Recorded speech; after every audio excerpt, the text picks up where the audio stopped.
What is going on, everybody? It's your boy Chase, aka CR, and we are here for another episode 8 of Bad Booking. I am joined with my good friends Anthony Blackwell Jr., Mark, Pro Wrestling Kingpin. Gentlemen, how was your weekend and how was your New Year's Eve?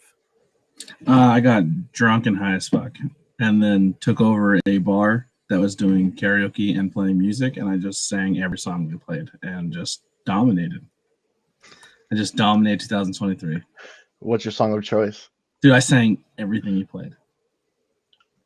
And then we were doing he played a whole emo set list, and me and my buddies were singing every emo song as if we were Tom DeLonge covering that version of the song and added na-na-nas in every song. Sounds amazing. You and Billy? Billy got fucking toasted. Oh, I bet. I took Billy out in the parking lot, and he came back really different. It was a good time. Actually, give me 1 second. Billy bought me something I want to share with the class. Give me a second. Go ahead. Absolutely. Go ahead. Well, Happy New Year. So yesterday I went to a bar on the south side of Chicago with the wife, dominated some pool, drank some beers, and was in bed pretty much all day. Nice. You play pool quite often, my friend? Yeah, I'm kind of a pool shark. I like it. No big deal. Lorraine says, spend the night in the bed with the dogs. That sounds like fun. King Hipsta, appreciate you joining. Stephen Chambers, appreciate you. Tyson Levi says, hi, Jakey and Lorraine and Stephen. Appreciate Tyson joining. Mick, as always, appreciate you, sir. Mick said to tell your wife, hi, ABJ. She's dead. Oh, okay. Okay. Locked her in the basement. Yeah. All right. So this is what I got from Billy. This is gift 1 of 2. You hook it up to your TV in this little arcade thing, and it's called WrestleMania Steel Cage Challenge. Yeah, I had that game for regular Nintendo. Yeah, so he got me that, and he got me. It's a playing card game. And it's called Royal Rumble, the card game. It's like a playing card game, like Pokemon, except wrestling, I guess. I don't know. It looks dope. That's pretty cool. That actually kind of reminds me of a game that I used to have when I was younger. I don't remember what it's called, but it was a WWE game, and it also came with a DVD. And what it was kind of, you have to use it for trivia, but you're also building on promotion. You get little like wrestlers and stuff. For what I forgot what it was called. I'm gonna have to Google it because now it's gonna kill me because you just reminded me of it. Yeah.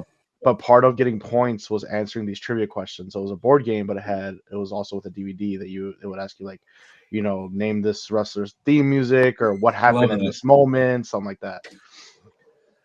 Yeah, it's a pretty dope game. I gotta figure out what it's called. Shit. And then today, I'm in a foul mood today just because of my football team. Fantasy football? That's all right. No, like legit football. I might be looking for a new football team. Like, I'm never that person to change teams, but I'm so over it. Like, they're just a dog shit dumpster fire organization, and I can't handle it anymore. They can't be worse than the Bears, buddy. Bro, worse than the Bears. How about you're still in the playoff hunt? And no, we're not. I'm talking about my team. Oh, I was about to say. And you bench your quarterback who went 5-2-1 when your quarterback who was a starter went 1-4, and you throw away the whole season. The guy literally goes in there, dominates, gets you in playoff contention. You bench him and put the dog shit guy in, and he throws away the whole year. And you're just like, we made a decision. Like, I actually don't mind the pig mascot, I'm going to be honest with it, because of the hog thing. I don't care. But that has me just livid. Like, if Ron Rivera, Dan Snyder, and Carson Wentz don't get taken out back and beaten down, I can't handle this team anymore. So here's a funny story. I actually, before we get into bad booking, guys, thank you guys for everybody joining. The Washington Commanders. So before we get into wrestling, which is the theme, the theme for bad booking, guys, and we will get into that. I did want to say something real quick about the Commanders because I was talking about the Commanders this morning on the Sunday morning drive on Sports Empire Network. I like Ron Rivera. I really do. I did. I did until this year. Let me say this: Ron Rivera, beat cancer.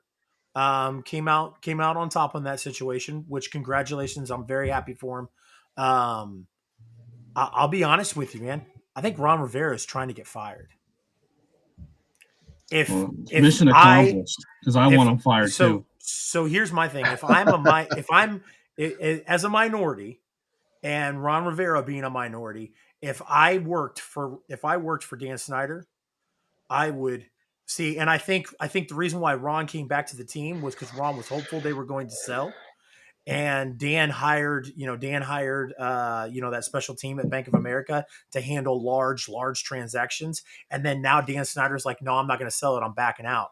And I think ever since, if you go back and watch, ever since Dan Snyder announced that he's backing out, I think Ron Rivera's like, fuck this. I don't want to play for this team. I don't want to. I might just channel my inner scumbag and just become an Eagles fan. You could do that. Yeah, just be obnoxious and be like, your team sucks. Go back. Just not even care. Like nobody's worse than the Bears, bro. I'm sorry. They're pretty bad, but Washington is like, hey, we have an opportunity to do something cool, and they're just like, fuck it. You took Mitchell Trubisky over Patrick Mahomes and Deshaun Watson. To be fair, Deshaun Watson's not a terrible. If Patrick Mahomes was a Bear, he'd be asshole. Just like you know. Yeah, probably. I feel the same way about a lot of quarterbacks too. It's like these people can be great quarterbacks on every other team, but as soon as they put on my team's jersey, they're just like, I'm going to be the worst member of society that I can be. All right. Well, maybe sometime we'll do some football talk, guys. But tonight, I'm so pissed. We're talking professional wrestling, and we got. What's New Year's too?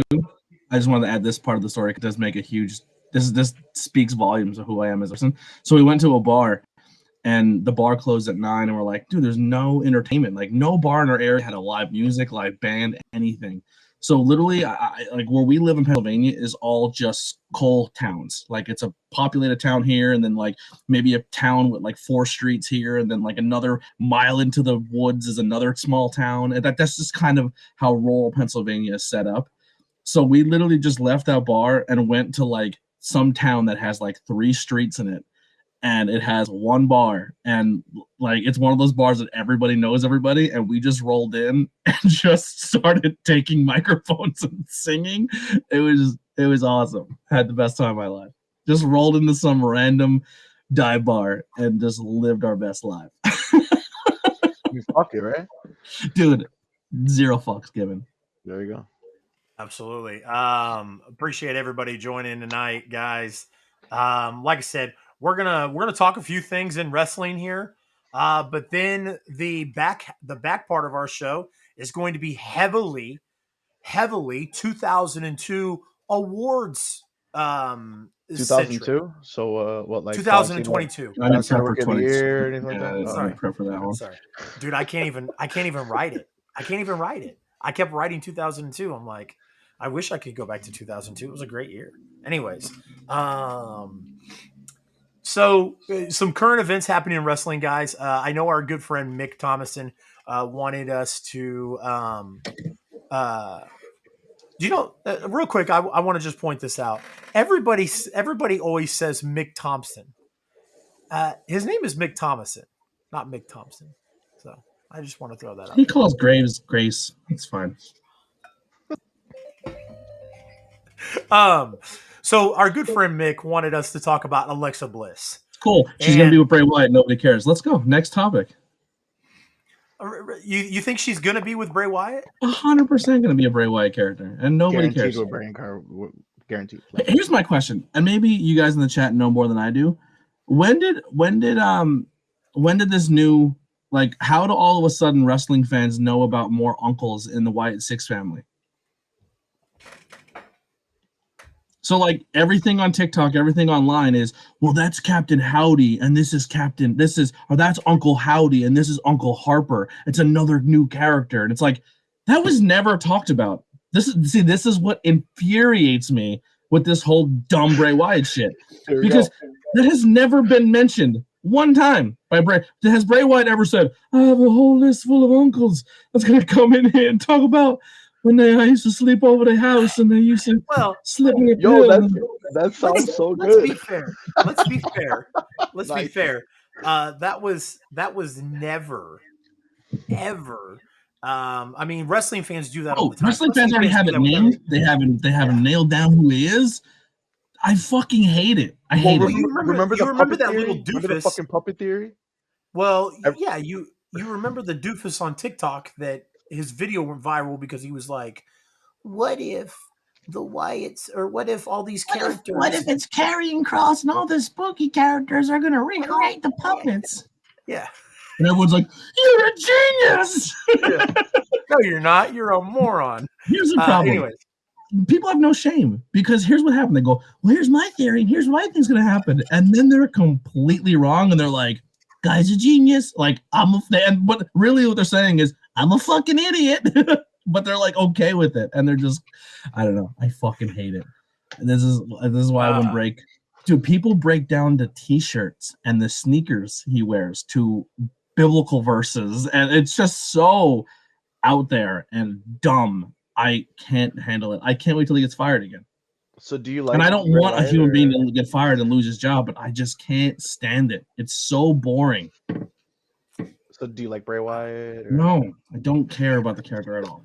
I do. And ABJ, we have to remember that the show's not, I know you're used to everything being circled around you and what you like, but we're going to talk about Bray Wyatt because we have a lot of people who like Bray Wyatt. Yeah, I get it. I get it. For people in spooky masks, and that's what I'm gonna do. I'm gonna paint my face, just paint a cool skull in my face, and everyone's gonna be like, "He's the fucking paint face fucking podcaster. I like him." Might get over. It might. I need a gimmick. Oh my god. So with that being said, holy shit. Before we kind of get into, because I didn't have it on the rundown, but I did want to kind of just talk about it real quick, since we're going to talk about some things that happened on SmackDown. The Bray Wyatt situation is that Vincent or no. That guy has no tattoos on his neck, no dreads, nothing. It's probably both.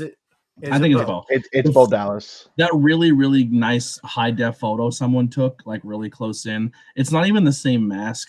I don't know. It's not this but if you look at Bo Dallas and you look at how his facial hair grows, he grows the center thing, and then it almost connects but doesn't quite connect here. It looks like Bo Dallas. Agreed. I think it's Bo Dallas as well. I know somebody, but it's not the same person who was the character who came out a couple weeks ago, who looked like he was 5'3", 250 pounds. No. And so I mean, I've kind of harped on people and been like, hey, I've kind of harped on people and been like, hey, I really don't think it's a faction, or I really don't think it's going to be other people. I think it's just going to be, I think it's just going to be recreations out of Bray's mind. They're just going to, just projections or whatever, just kind of like characters out there or whatever, kind of like Undertaker's druids almost. Yeah. You know what my favorite part now about Bray Wyatt is? Is his first match back is sponsored by Mountain Dew. He's our dark, spooky character, Mountain Dew. It's like, fucking kick me in the balls. Like, what are we doing? So I know Wrestling with Savage says tribal chief Roman Reigns takes on Cody Rhodes at WrestleMania. This match will be a cheese match. Cheetos. Like, what the fuck are we doing? It's a pitch black match. Mountain Dew. Pitch black. So anyways, stores. Like, what? That's not good. That's not good. ABJ, we get it. You don't like it, dude. We get it, man. Tell me one time a match is cool when it's the name and stipulation of the match are named after a fucking product placement. Yeah, I have no idea. It's gonna be a Dumb. it's gonna be a pitch black match, which means there's gonna be no. That's probably the best Bray Wyatt match because we don't have to watch it. Just turn the lights off. It's gonna be a gimmick match. It is going to be a gimmick match. I think Alexa Bliss is honestly the first person of the White Six. I think the White Six is happening, and I think Bo Dallas is the other guy, and I think there'll be more. Well, I was gonna. We'll move on. Anyways, he's over AJ it. Yeah, it's ridiculous. Anyways, AJ Styles injury. You can win $100,000 in a ladder match sponsored by the candy bar. Is that what we want in pro wrestling? Is that what we want in WWE? When Mountain Dew can just be like, "Hey, turn the lights off, and we're gonna name it after our soda." Every sports does it. I mean, it doesn't matter. Sure, but are we cool with it in wrestling? Is this like, I don't understand why. I don't understand. It's a problem because it's Bray Wyatt. I mean, how many times? I wouldn't like it at all. How many times we watched these gimmick matches? Like, yeah, you know what they didn't do when Jericho wrestled Orange Cassidy in a fucking orange bath match? It wasn't like sponsored by Sunny D. Like it just had a match. It was sponsored by Tampico the orange juice, bro. It said it on the bottom right. Did it really? No, I don't remember. I don't. I just think it's. I don't. Nothing screams like if you're. He's dark and spooky, but he also loves Mountain Dew. Like I don't know. Maybe Mountain Dew's coming out. Maybe Mountain Dew's coming out with a new flavor. Instead of a lantern, he just has a big 2. Yeah, instead of a lantern, it's a light up 2-liter bottle of soda, and he just like swings it, and he just. So AJ Styles was injured. AJ Styles was injured at a house show. Yeah, broke his ankle. He posted on social media the next day and said he will not need surgery, which is good. But I don't know the time frame for a broken ankle and a wrestler. That takes him out of Mania. Does that take him out of Mania? I think so. Yeah. Yeah. 100%. I mean, it depends how bad the break is. Yeah. Sometimes a fully broken ankle that requires surgery takes less time to heal than like a hair fracture. Yeah. It's weird. It just depends on the injury. Yeah. Well, and I figured him saying, it's not going to need surgery was a good sign. I was thinking 4 or 5 weeks. I had a friend who had a hairline. They let it heal. And then when they went to go check it, they're like, it healed wrong. So they had to break it and then do surgery and let it reheal again. They straight miseried this kid. You know what I mean? Like, just kind of talk about the end of the year SmackDown again. Charlotte Flair returned. Love it. And won the championship. Love it. I don't love that. I love that she returned. I don't like she won the championship. Are we still excited about Ronda Rousey's run as a champion? Because, boy, that's been pretty great. I don't think go ahead, Mark. I just feel like Charlotte Flair is nothing without a championship. And she always has to be a championship, and I hate the fact that she returned and took a championship. How long has she been gone? I don't mind Charlotte Flair at all in the fights. I think she's amazing, but I do mind her coming back and getting the championship just like that. So can I pose a side to that? Yeah, of course. Ronda Rousey is supposed to be the biggest thing. She's like the female Brock, right? Yep. She dropped her title to Liv, and it did nothing for Liv. Nothing. Not a fucking thing. No one cared. When Charlotte drops the title, it actually means something because she's actually a fucking draw and she's good at what she does. This division had months and months and months and months since Mania to essentially put together a storyline and have things cohesive and have things good. And without her, they couldn't do it. The Queen had to come back and take what was hers. Everyone had an opportunity to fucking make their point and say, this is why SmackDown's women division should be me. And they all dropped the ball. So you don't mind her coming back, being gone? I don't even know how long she was gone. Maybe since Mania. Remember. She had a whole angle where she got her arm broke at Mania. Okay, so she's been gone since WrestleMania. So you don't mind her coming back and jumping the line, just getting the championship right away? For how terrible this women's division has been. Listen, if AEW starts sucking with MJF and they're like, "Yo, we gotta fucking put on someone reliable." Jericho, you're taking the title. If that's what's better for business, it's gonna make better storylines because the people can't handle it. Absolutely. So you're okay with her jumping the line of everyone else? It's Charlotte Yeah, Flair. hey, she's a but- 14. so- she's now a 14 So time then why champion. do you? That's not So then jumping why the do you? line. So then why do you have such a problem with it when other people do it? Stop. I never said I had a problem with people doing it. Pause. You did have a Time problem out. with Time it. out. Ooh, Time damn out. it. Time Who? out. Paige and Brian Danielson. You Time said that it out. was stupid that Brian Danielson got a title shot. It's over- done. I- No, Well, here's the deal. no, AB. If WWE just put together two matches that Mhm. dictated a number one contendership, and then it got erased because someone walked in the door and said, "I'm taking the title," then I'd have a problem with it. But that division has nothing in place to say who's number one contender, who deserves it, who's the top dog. It's lost. That women's division is completely lost and buried, and no one knows what to do with it. So I don't mind Ronda coming in and doing it. Actually, I think it's good because I think what's going to happen now is Shayna's going to be like, I told you, Ronda, not to do this. And then we get Ronda Baszler on their own program and get them away from the title. And now we can get somebody else fighting Ronda, and it can make sense and be good. So You're saying, Chase? So here's my thing. First off, let's stop this jumping the line stuff in wrestling. It's wrestling. Oh well, she jumped the line. She's not the number one contender. It's a predetermined sport. It's fake. It's fake, guys. But you're one of the you're one of the other people that had that same argument though. No, I don't. No, you had that before. I don't. have said it before. No, I don't. It does not matter to me who the number one contender is. I don't give a fuck. You literally had. We've. Had I just want stories to make you sense. You're getting mad. I agree with you. Yes, sir. Yeah. You've literally said that you have a problem when people come and jump the line. No, I have a problem. I have a problem when Both people have. who. I have I have a problem when stories don't make sense. I agree with you. Yeah. So if you can find the clip of me saying that, Mark, I'll agree with you. But I don't. It does not if you guys matter. Post the clips I made, then you would see one because I actually did post one of you talking shit. Yeah, no, I talk shit, but did I specifically say that I? Yes. But did I specifically? Okay, like yes. I said, yes. You show me the clip and I'll agree with it. But right now you're just going off of hearsay. I don't care who jumps the line. It doesn't matter to me. I think that's dumb to go, oh man, they're not going by the rankings. It's fucking fake. Like WWE, it's not real. To be fair, WWE doesn't have rankings either. Yeah, exactly. But if your company establishes rankings and then throws them out the window, that's stupid to me.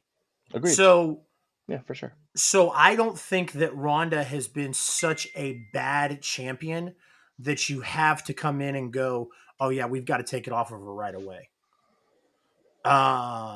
Name one feud she's been a part of since being champion that you gave a shit about. The Liv Morgan feud. The Liv Morgan for you. You didn't care. It was no. I mean, I you cared didn't about care. it. You didn't care, but I cared. I mean, it's different. I cared about the just Liv like Morgan just like feud. I It just like I it care. Just didn't pan out, but just like I care about cared. the Bray Wyatt. I care about the Bray Wyatt stuff. You don't. Like that's just because you don't care about it doesn't mean nobody else does. So Liv, they put the title on her, and Liv quickly showed that she's not ready to be a champion and carry that load. But that's how you find out. That's how you find out. And then she lost the title. But in a match that was said, hey, this match is going to happen at so and so. You could have Charlotte could have came out, beat the dog shit out of Ronda, challenged Ronda to Royal Rumble, and then win the title at Royal Rumble. I didn't feel it was. I didn't feel that it was necessary. That it needed to be done necessarily at that moment. Like, I just it was kind of like whoa, like out of nowhere. So I would like to see a little bit more. But now that the Charlotte thing happened, now I feel like okay, and we saw the Shayna Baszler stuff happen, and I like where you're going with that. I think now the feud to do now is Ronda and Shayna Baszler. And then now who's going to step up and face Charlotte? So my take on that is if they're pushing Alexa to do this Bray Wyatt gimmick, it doesn't make sense for her to do it on Raw. So I think they end this thing quickly with her and Bianca. And I think either she wins Chamber or she wins Rumble, goes over to SmackDown, and she probably because here's the thing too, Charlotte, regardless of what people say, doesn't mind doing business. I don't think Ronda wanted to lose again to another Liv Morgan. I Well, a Liv Morgan style character like an Alexa Bliss. I don't think Ronda didn't want to be involved in a. Here's the deal: Ronda had a hard time cutting a promo when Charlotte came back in the ring. She didn't even know what show she was on. She said everything wrong. You can't put Ronda in a storyline if you're going to bring over a spooky Alexa Bliss to challenge for the title, and Ronda can't cut a promo. Yeah, no, I agree. I've said since Ronda got there, like, yo, you need to give her a mouthpiece. But It doesn't her matches have to have gotten be. better since she brought Brian Kendrick back. Oh yeah, absolutely. I mean, I understand that. That's why that's why I'm not in agreement with a lot of fans of, oh, hey, fire Ronda Rousey, get Ronda Rousey out of there, put Ronda Rousey on the shelf, whatever the case is. I I see the value in Ronda Rousey. It's just like, if you're going to continue putting Ronda out there and she's not prepared on the mic, she's not prepared in the ring, that's not Ronda's fault. That's WWE's fault. And But WWE also, has, like you said, done what they needed to do, put Brian Kendrick in there to train with her. So they're helping her in the ring. Now they need to do something else with putting somebody on the mic with her. Now, like, you need to help her out. If you want her to be out there in the mainstay, in the spotlight, you need to help her. yeah. Otherwise, I think the issue with Ronda also is if Ronda leaves WWE, she doesn't have the same star power to go out and be Ronda Rousey in the mainstream pop culture scene anymore, unless she takes a UFC fight, which she's not going to do. I don't see her swallowing that pride of taking those 2 losses and going back and fighting a physical fight again. I could be wrong. Crazier things have happened, but like, where Ronda is different from a Lesnar and all these other people is Lesnar can walk out of WWE right now, jump in a movie, jump here, just show up somewhere, and he's fucking Brock Lesnar. I don't think Ronda has it anymore. And I think she's starting to realize I probably need WWE more than WWE needs me, and they haven't realized it yet. yeah, That makes sense a lot. I don't think she's realized that. I think it's something that, like, we're starting to. I think it's something we're started to. I think I just have a hard time believing that Ronda gives a whole lot of shit about it, and you And can that's the see, problem. like, A when guy like she. Logan Paul walks in the door and he utilizes the tools that are necessary, that are available in the WWE system to get good. And she's been there now her second run and is not showing that improvement. And she's No, kind of playing down to the rest of the talent who is not doing very well either. That's a problem. No, I think, like I said, when she very first came in, she was very excited to be there. She was very eager to learn. She was very into it. And you watch how her demeanor has changed. And I don't think that she feels that she needs WWE. I think WWE felt they needed her because they're the ones that came knocking back on her door and said, "Hey, come back." Yep. And like I said, I think you can kind of tell by her demeanor that she's just kind of almost over it. I don't think she's completely checked out, but you can tell, like, she's almost over it because, like I said, there's there's no tools, there's no help there. Mm-hmm. I mean, she was over it the first time. She doesn't. I feel like she just doesn't want to be there. To be totally No, honest. Her I don't first think she run was. was amazing. I thought her first Yeah. run in the company was good. I thought her matches were good. She gave Yep. her and Nia Jax was a great match. Her and Alexa Bliss had some great matches. She was good in the company her first year. Second year, not so much. Yeah.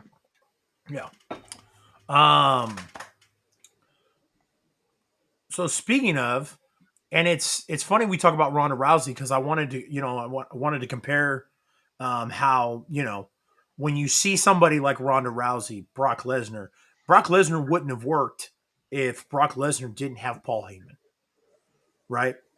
We go back Yes and no. 20 years ago, I 21 would years agree on ago that. now.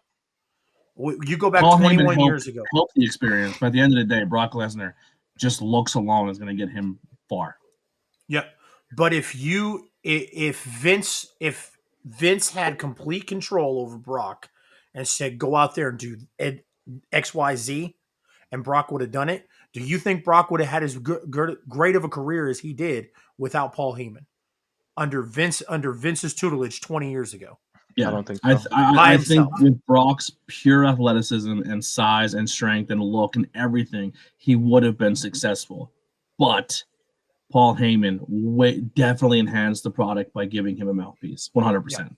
Yeah. But Brock's not like your Ryback. He's not like 90. He's not like 100% of the big men you've ever seen in professional wrestling. He's a different level than all of them. I think he's on a different level than all of them because of Paul Heyman. I agree, and Mark, I'll bring it to this, because Brock obviously, I mean, he's a Division I NCAA national champion, but he didn't have the charisma that Kurt Angle has, did you watch some of his post-fight interviews and stuff at UFC? People ate that shit up. Oh, they did. You're gonna shoot up your ass, and I'm gonna take it. Like it was dumb, but the fucking place erupted. Like, but he had no filter. Yeah, he had no filter at all. He where at WWE they would have had to put him under a microscope and been like, oh, you're only supposed to say this, you're only supposed to say that. Remember, right when Brock debuted is when WWE started having new writers come in and started telling wrestlers what to say in their promos and what to do in their promos and stuff like that. You go back and look, that was when Stone Cold walked out. And one of the main reasons Stone Cold walked out was that Stone Cold, mentioned, like, hey, like, nobody told Ric Flair what to say in a promo back in the 80s and the early 90s. Why do I have to be, why am I being written a script by a 23-year-old who was kicked out of soap opera writing school or writing classes? Like, this isn't right. So you go back into that time and you give those writers control over Brock. I agree with Mark. I just think that I think Paul stopped and said, hey, let me handle this. Let me do this for him. And I will. Can I pose a second other side of that coin? Yeah. How many Paul Heyman guys became megastars? Because there's a lot of duds that he put his thing behind. 1,000%. So Paul Heyman's not your magic formula. Brock Lesnar has a little piece of that pie too. No. I'm not saying. Why are we not talking about Mr. Perfect's kid? I'm not saying Paul Heyman doesn't have a piece of that pie. Here's what I would compare it to: Tom Brady and Bill Belichick. Tom Brady and Bill Belichick. Yeah. Right. Together, they're Hall of Fame worthy. Mm-hmm. By themselves. Real quick and Savage, when I say Paul Heyman guys, I mean guys that Paul escorted to the ring. He was their guys. He talked for them. He was their mouthpiece. Sometimes it worked. Sometimes it didn't. There's a lot of times that he walked down to the ring with people and it wasn't money. Yeah. In the WWE system. Cesaro became a Paul Heyman guy. Look how long that lasted. Curtis Axel. Look how long that lasted. You're right. There was definitely. And Paul's the GOAT. He's the GOAT in my opinion. But not every time just to say you walk down the ring of Paul Heyman means you're going to be a megastar. No, absolutely not. Of course not. Yeah. But, I think that they, just to kind of revert this back to Ronda, I think they need to she needs to decide if she wants to be there, and if she still wants to be there, cool. But they've got to do something different with this character because she can't play a good guy and she can't play a bad guy. So, and like I said, it doesn't have to be Brock, it doesn't have to be Heyman. Just give her a mouthpiece, give her somebody. Or do what she should have done from the beginning, and she should have passed the torch to Shayna Baszler. Because she wouldn't even be in professional wrestling if it wasn't Shayna Baszler. So, yeah, probably. So with her losing, does she go away for a while? No, I think she's here till Mania. Yeah. So what do you think about her? Basically, do you think they eventually have a match together, or do you think maybe they form some sort of tag team and go to tag team division? I can see them being a tag team first, and then I see the turn on the tag team. Yeah, I think that's the route that they should go personally, just to help with that women's tag team division. So pretty much writes itself, them two together, and then eventually, of course, Baszler. Not Well, trying one to of them be turning mean. over. But yeah, Who's the W Tag Team Champions right now? who's the who? Who's the women's tag team champs right now? Couldn't even tell you. Damage That's why it Control. was trash. Yeah, damage. But you have to think about it. You're like, oh wait, you know what I mean? Like it's not It's working for trash. them. No, I agree with you. And they're a great team. I love Io. Yeah. Io Shirai is one of my favorite on the planet. But they're just not sticking as a character. They're not like those characters as tag team champions are not sticking. Yeah. All right, guys. So Trash control. Oh my god. Listen, I will never say Io's trash. I love fucking Io. So we talked about kind of the Ronda Rousey situation and everything, and kind of reverted over to how AEW has handled Jade Cargill. Like, a person like Ronda is, like somebody said in the chat, she brings a certain audience, the same type of audience that, Brock Lesnar brings, that, those mixed martial arts people bring. So, to kind of mirror what AEW has done with Jade is what I think some people were hoping that would be mirrored with. I'm turning the corner on Jade. Ronda. Really? I think everything that I've been hearing and everything that I've been seeing, she's been working a lot backstage, trying to get better in the ring. And I think it's been showing in her ring work. And I think now she's starting to break away from her team and the people like, oh, she's only with these people because they elevate her. I think Jade's starting to step out on her own. Listen, at the end of the day, if she even gets 20% better than what she is now, her look is fucking money all day long. No, I agree. She's Black China, like not the rapper Black China. She is the female version of fucking the Black China. Hell yeah, dude. Yeah. Hell yeah, dude. No, and she has nothing but time to get better. And she seems like she actually gives a shit about the business. Yep. Yeah, no, and so whoever like takes that title elevates. Yep. And that's what I was going to say is, AEW's we criticize AEW a lot, and rightfully so. AEW has done some really dumb shit in the past 6 months, 7, 8 maybe. But the one thing that AEW has hit the nail completely on the head with is how they have handled Jade. And majority of the fans were mad because her first couple matches were weak, and then they said that she just doesn't deserve. Like, I was one of them. She did like your run in your rookie year, learning how to be a professional wrestler shouldn't be with the world championship. But she's making me kind of eat my words because she's putting the work in and she's getting better, and it's and the end payoff because there's like, listen, here's the difference. Goldberg, physically strong, gifted, but couldn't wrestle more than fucking 8 minutes. If he went longer than 6 minutes, he was a fucking waste. Jade has proven it, has done 18-minute, 20-minute matches, like, and she's working at the bit. You know what I mean? Like, I think she's like everything that I thought, just perceiving her, that was going to be the problems. She has outgrown those, and she's actually physically trying to get better and put herself over. Listen, she's doing the cosplay shit for pay-per-views. Every show, every pay-per-view, she shows up in a different outfit, and it makes the nerds pop. Like, dude, she is doing everything. I'm telling you, the day she turns babyface, she will be the #1 merch seller. When they find a way to turn her that route, and after she loses her streak, and then people start, and then she turns into the monster babyface, fucking forget about it. You're not going to stop Jade. I think Jade's fantastic. She's my favorite female right now in AEW. So speaking of losing the streak, so I'm going to ask it. When does she lose it and who does she lose it to? I think after 50. I think they're going to get her to 50-0. But like the thing with Goldberg too, it's hard to recreate the Goldberg streak because they straight up lied.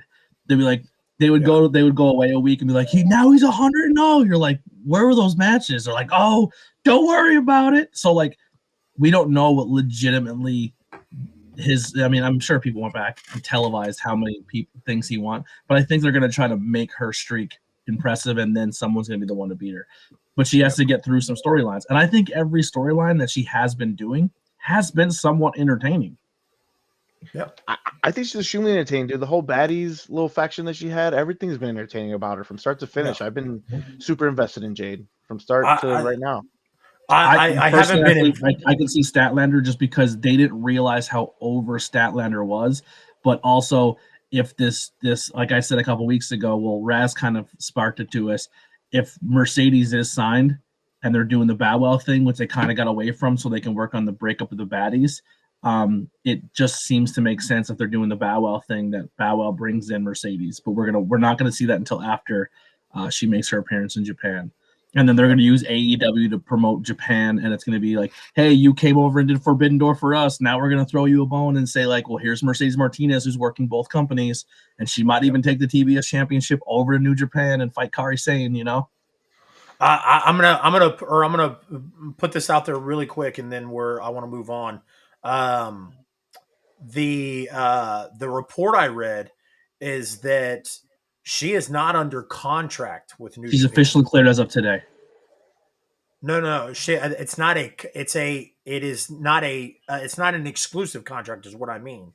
It is for an Japan? agreement. It is an agreement to work dates. Yes. So she can still work elsewhere. Yes. So I thought that was very, very interesting. So, but as of today, she's officially out of her non-compete clause with WWE. Yep.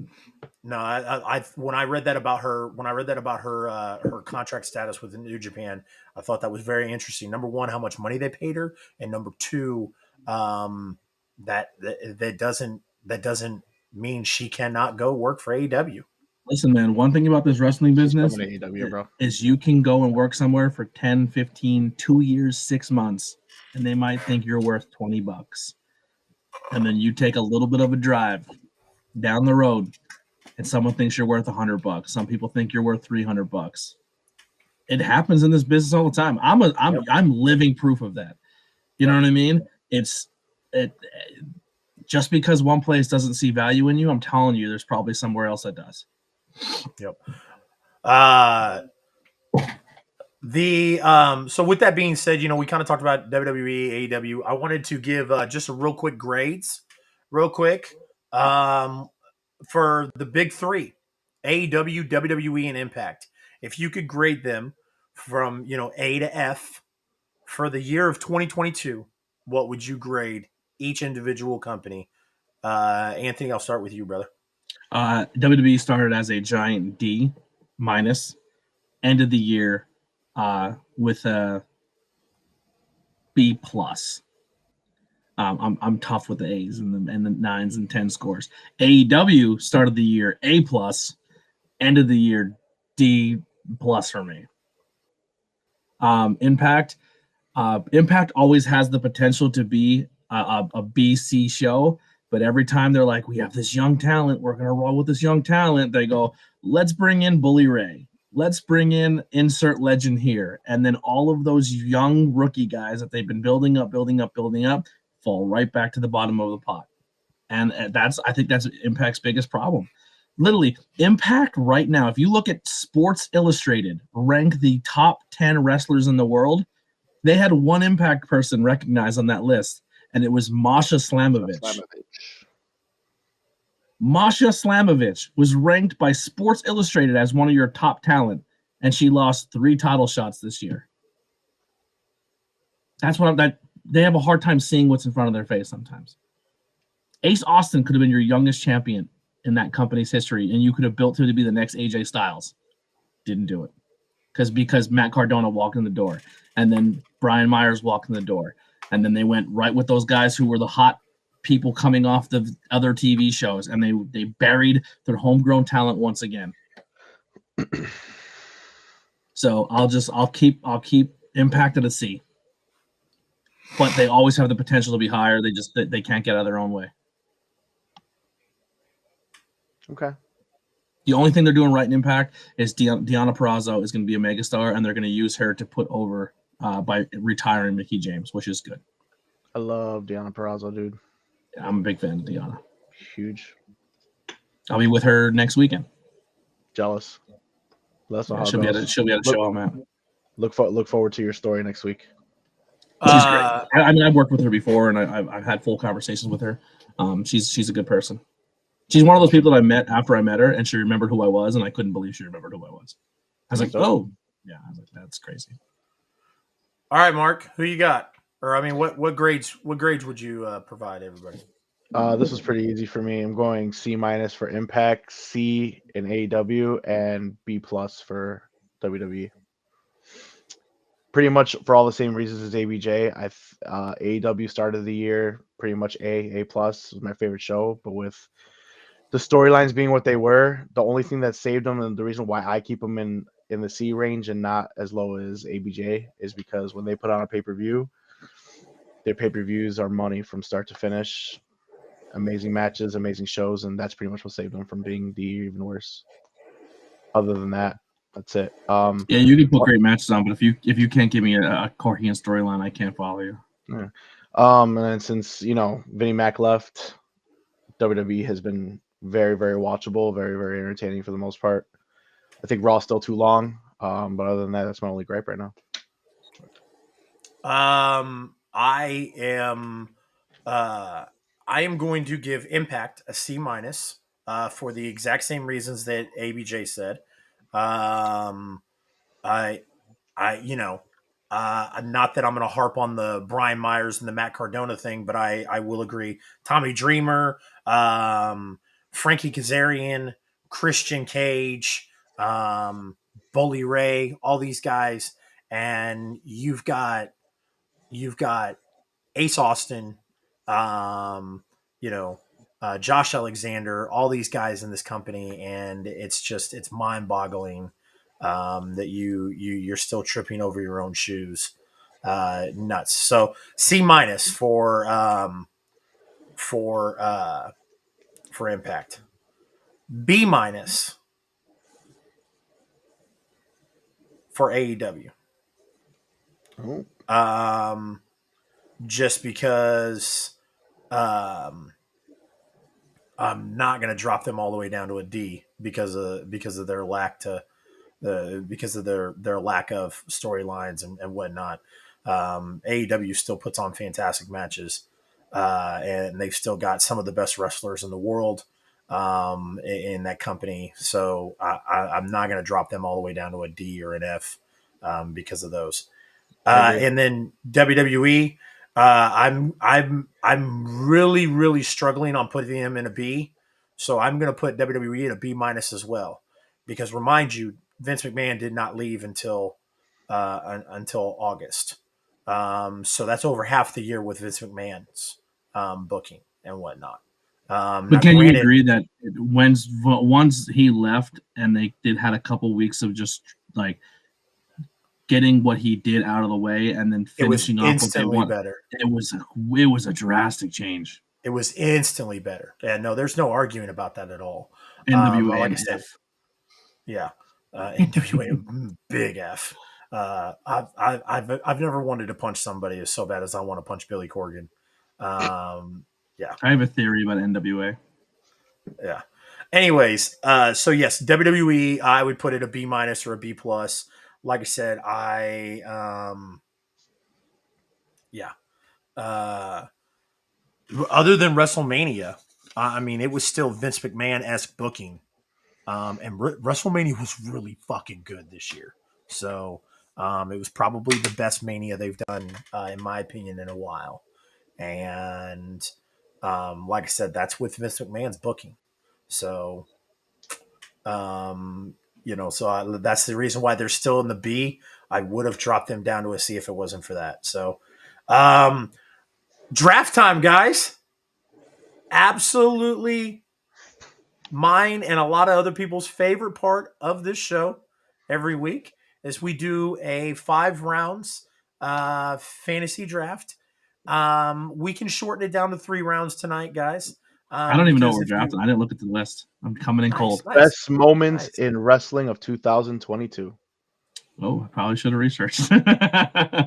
Three rounds or 5 rounds? Up to you. You could do 3 if it's a little easier, especially since I'm cool with 5, but let's see what ABJ wants. I'm cool with 5. I'll make it back. Listen, your boy. Fantastic. I'm the draft champion right now. Yeah. Last week, actually Chase won. No, he didn't. Did I? According to the chat, it was Chase. Chat clearly said me. It was Chase, you, then me. Really? I would have swore it was ABJ. I wrote it down. I write down everything right here. 1, 2, 3. I don't know if you could see it. Hold on, bad lighting. I'm sorry. There you go. I'm. That doesn't matter to me. I don't care. I'll So try second. I'll go. I'll go last. It's fine. Yeah. Is that how we're doing it then? Sure. Okay. Cool. All right. So best moments in wrestling 2022 2022. edition. Ready? Yeah, Yep. you're up first, bro. Oh, I'm going all out of the box on this one. I'm going all crazy on this draft, dude. I'm actually gonna go with my first round pick, Vinnie Mac retiring, because that moment I feel like saved WWE. So I'm Good going pick. Vince I McMahon was gonna retiring. that's definitely where I was looking at my first rounder. Yeah, if that wasn't picked first, you're crazy in 2022. Yep. ABJ, you are up. I will say my first round pick will be the conclusion of Brock versus Roman Reigns at SummerSlam. Just the year the Bloodline has had, just the year Brock Lesnar had in 2022, and that coming to a head at SummerSlam, picking up the ring with the tractor. It was one of the most talked about moments in that feud. They've wrestled so many times, and people were like, "This is suck. I can't wait. I can't see this again. I can't see it." And then it happened. Everyone's like, "I'm glad we've seen it." That's gonna be, and that's tough because I wanted to go with something else, and maybe I'll get it if it doesn't get picked up. But that's gonna be my number one pick. I like it. Solid pick. I was at SummerSlam, so that was fucking awesome to see live. Chase. I debated on this, but I think it's pretty clear cut.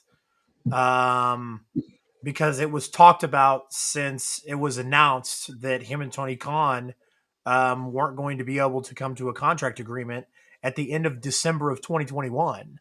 So I'm going to go with the return of Cody Rhodes at WrestleMania. Good pick. Like Good I said, pick. it was Was the return better than the match in Hell in a Cell? Well, speaking of match of Hell in a Cell, that is my second pick. We're staying on the Cody Rhodes Thank train. God. It fell to me. We are going the Cody Rhodes wrestling Seth Rollins in Hell in a Cell with a torn pec. All right. Well, this is where in my draft I feel like I maybe take a little bit of an edge here, because I cannot believe it fell to me. I'm super happy about this, but one of the nights of WrestleMania ended with a talk show segment, and that talk show segment led to the return of Stone Cold Steve Austin versus Kevin Owens. How this fell to me in the second round, I don't know. I was teetering between this and the Lesnar thing, and I thought I fucked up by not picking this first. Wow. But Kevin Owens, my favorite wrestler, got Stone Cold out of retirement, and we got a fucking Stone Cold, not even just a Stone Cold stunner leave the building. He wrestled around the arena. He put work in. This dude put work in. Great moment. I remember being in the bar. I'm getting chills. Every time I think about this moment, I get chills. It was a bar full of people, and we're all fucking hammered, and we're like, we're watching Stone Cold wrestle in 2022. This is fucking great. Awesome moment. I will 1,000% agree with you, ABJ. I was going to take it, and then I thought maybe I could get it, and I was wrong. Once he said next match is Cody, I was like, "Who?" It fell to me. Yep. March 2nd, 2022. Tony Khan announced the purchase of Ring of Honor Wrestling. That is my number 2 pick. I think he's going to buy. This is my 2023 prediction. I think he buys another company's library and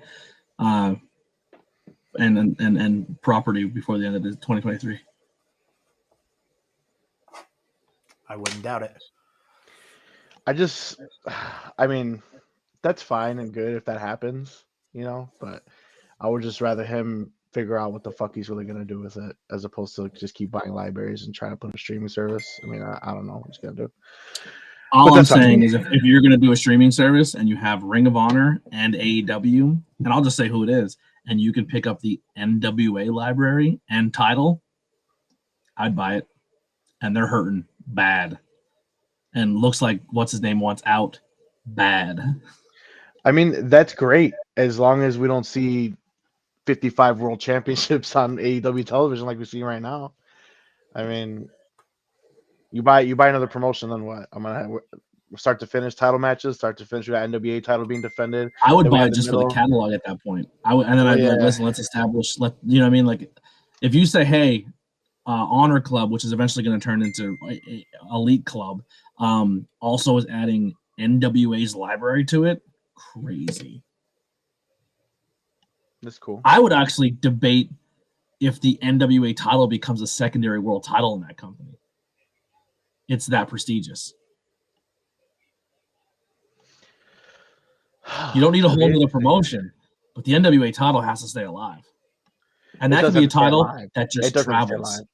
It travels. It's like the All Atlantic title. Like the NWA title can show up in an indie show. It can show up in Japan. It can show up. You know what I mean? Like that's how I would book it personally.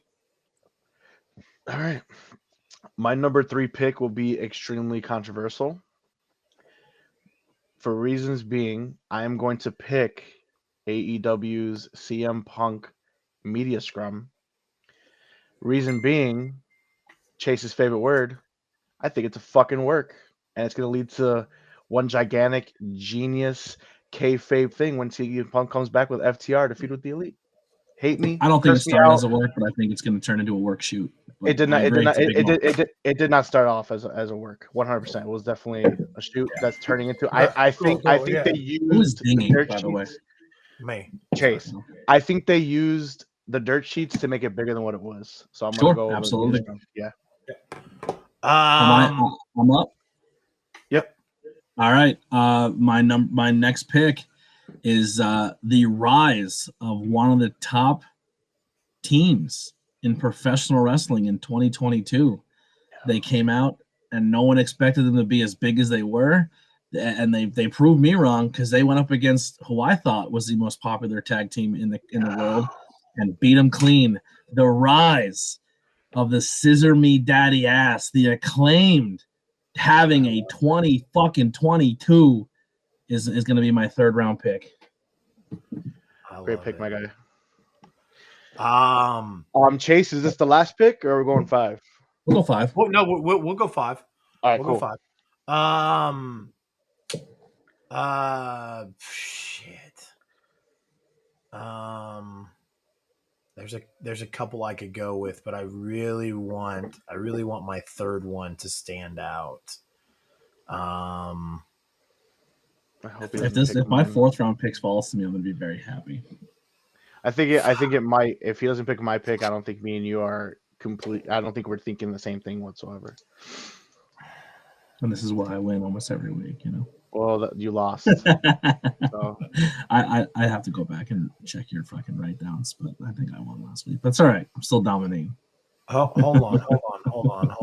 I'm debating. Yeah, Forbidden Door. Love that. Thank you. Appreciate you. Good pick though. Great pick. Forbidden Door. We all talked about it. It was the term used of the 2022, and it turned into a pay-per-view. Was it the Forbidden Door we wanted? Maybe not. We didn't get Bryant. We didn't get a lot of the stars from Japan we expected, but it was a great way to start off the Forbidden Door franchise, and it led to something more we want to see next time. Yeah, hell yeah, dude. And it's amazing. I was there. Fucking phenomenal show, bro. Dude, you guys get spoiled in Chicago. You get a lot of big stuff. We got a big wrestling fucking community over here, bro. Which is kind of weird to me because when you think of wrestling communities, I mean the Northeast, PA, Jersey, that's huge. That's a huge area. That's a huge market. Midwest is extremely underrated, but Northeast is where it's at. Midwest is trying to get where y'all are. Ohio is doing really well too. Yep. Yeah.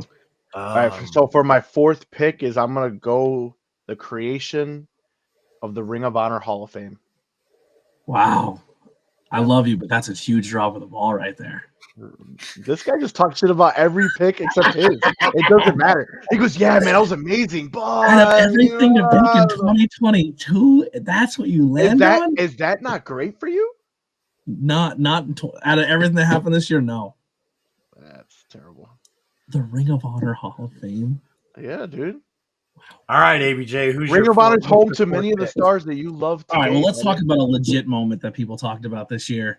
And let's talk about taking a 20, 30-hour plane ride to the most dangerous place in the world, where the head of the table, Roman Reigns, took on the most popular social media megastar, Logan Paul versus Roman Reigns. You can all you want. It's the most talked about match of the year. Logan Paul dominated that match, looked amazing, proved everybody why he's one of the most talked about and deserving people in the world, because when he walks into an event, when he walks into something that's out of his league, he works his fucking ass off to be good at it. He went toe-to-toe with Mayweather, and he went toe-to-toe with the Tribal Chief.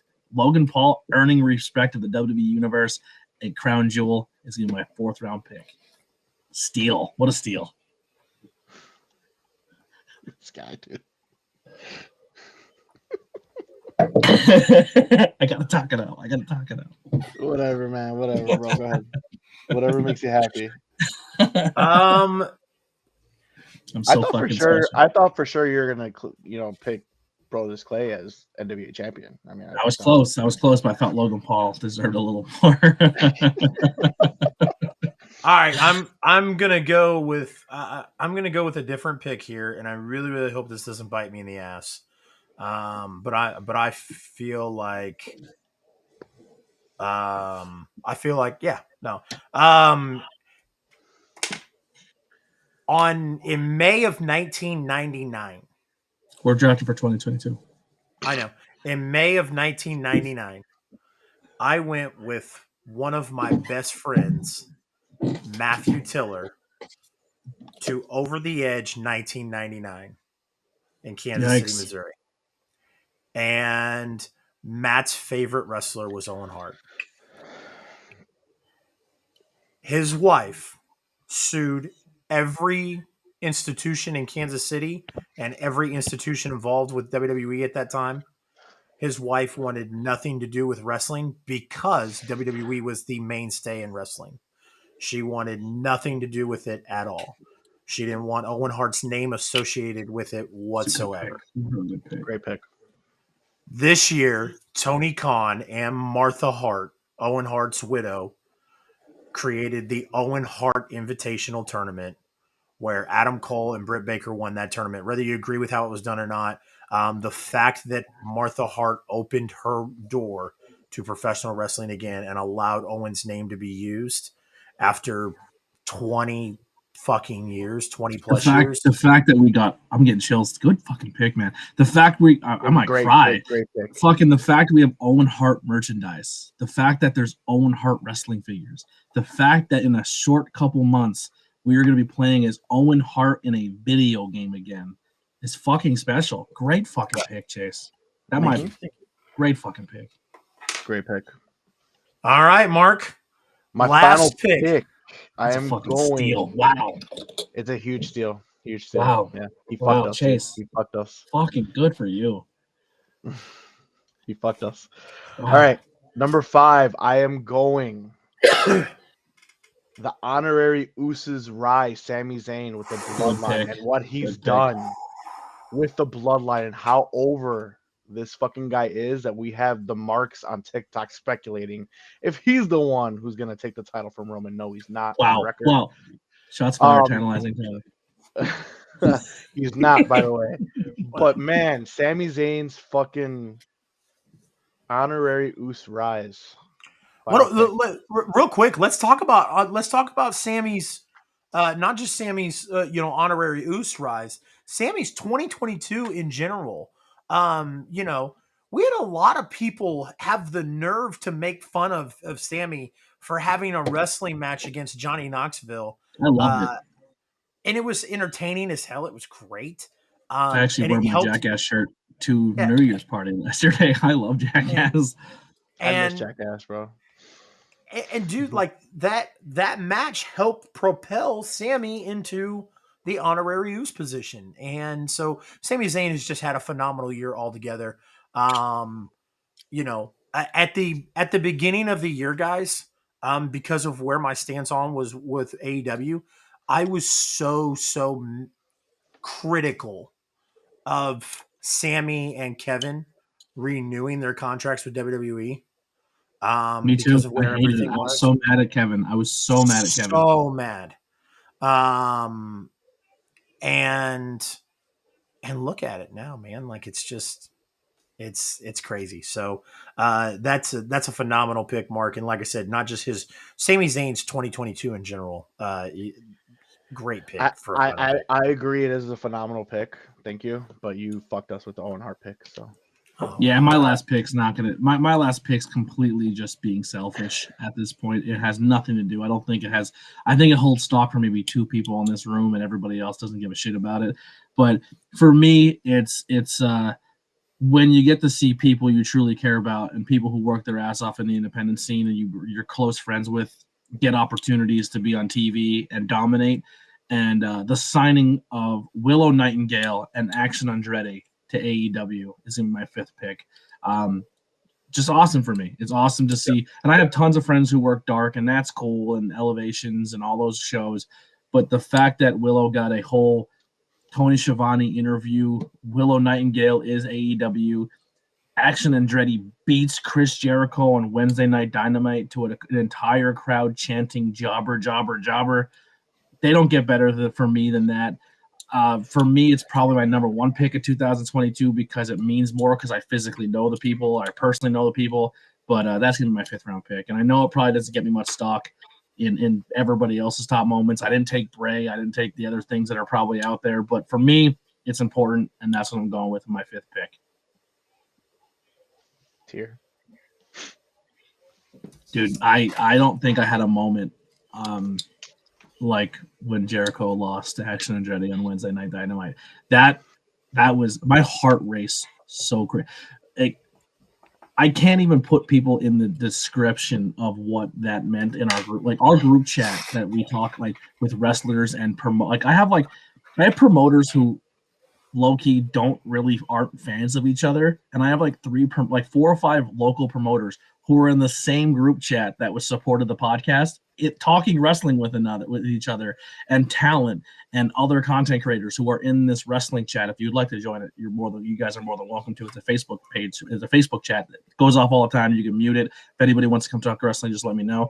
But dude, the fucking thing was going crazy. Everyone's like, dude, he just kicked out of the code breaker. Like, it was just such a fucking cool moment. And you only really get it if you know the people who are going through, you know? It was a cool moment. Agreed. So guys, there was a lot of options here for my last pick. A lot. Yeah, there's a lot out there still. Number one, the MJF pipe bomb. Yeah. A lot of MJF stuff out there. Nobody picked the MJF pipe bomb. Which was very huge and extremely it took over. It almost took over the WWE talk for the longest time, and it was crazy. So the other thing, Ric Flair's last match. Whether you liked it or you didn't like it, it still was a huge moment this year in wrestling. And the thing that they picked around it.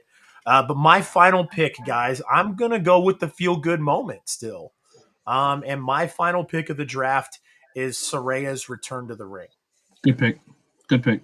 So, see, for me, the MJF stuff, it kind of falls under AEW for me. Start of the year, MJF's an A+. End of the year, it's a C for me. Like, I just lost a lot of interest in the MJF stuff. Yep. Agreed. So Saraya being able to return to the ring is my final great moment for 2022. Yeah. All right. So, well, here we go, chat. Final picks. Let us know. Hey, why don't we do this? What's up? Why don't we pick who we thought win as a team and then give the chat an opportunity as well? Well, the chat can chime in, but why don't we, when we clip this, why don't we put a poll in the video, okay, and we can share it to the Discords and share it to our social media. Let's do this real quick. Run through all of our picks by people, and let's us vote as well. Who do we thought had the best draft? Okay. Mark had Vince retiring, Cody and Seth Hell in a Cell, CM Punk and the Elite, Ring of Honor Hall of Fame, and then Sami Zayn honorary Uce. You had the Into the Brock and Roman feud, Stone Cold Steve Austin and Kevin Owens on WrestleMania, the Rise of the Acclaimed, Logan Paul and Roman, and then Action Andretti and Willow and Ace Austin, and some of your friends that who got opportunities. And then I had Cody Rhodes return. I didn't say Ace Austin going to Japan. That was another big deal too. Wow. Cody Rhodes return. Tony Khan buys Ring of Honor. AEW New Japan Pro Wrestling Forbidden Door. Owen Hart tournament and Soraya's in ring return. I'm not gonna do a 1, 2, 3. I'll just say number 1, and that's it. My vote's Chase this week. I like your list, Mark, until the Hall of Fame, and I think Chase is well rounded. It's good. It's a good list. There's not one thing on there I would take away.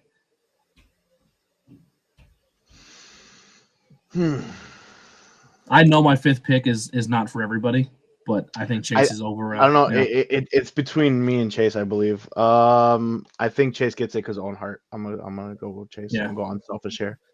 Yeah, I'm going Chase as well. So.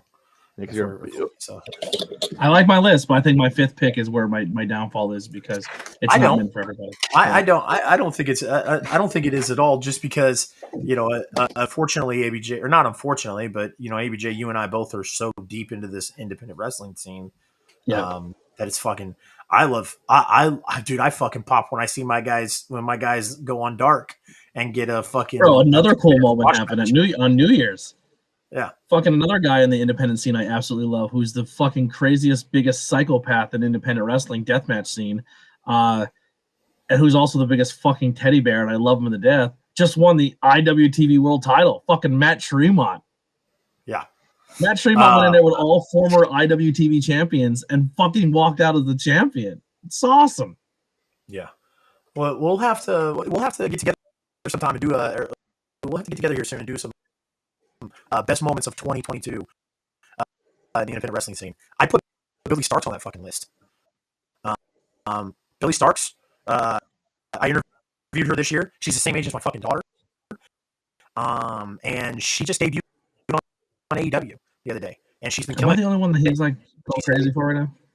Huh? Yeah, it sounds very crazy for him. You're like, you sound like a robot. Like it sounds like your internet connection buffer a little bit. Uh-oh. Yeah. What's You're good now. You're good now. Oh, okay. But anyways, so sometime we'll have to do that ABJ where we maybe not. Yeah. No, you're not. It's still terrible. Yeah. Sound like your internet's bogging down a little bit. You're like,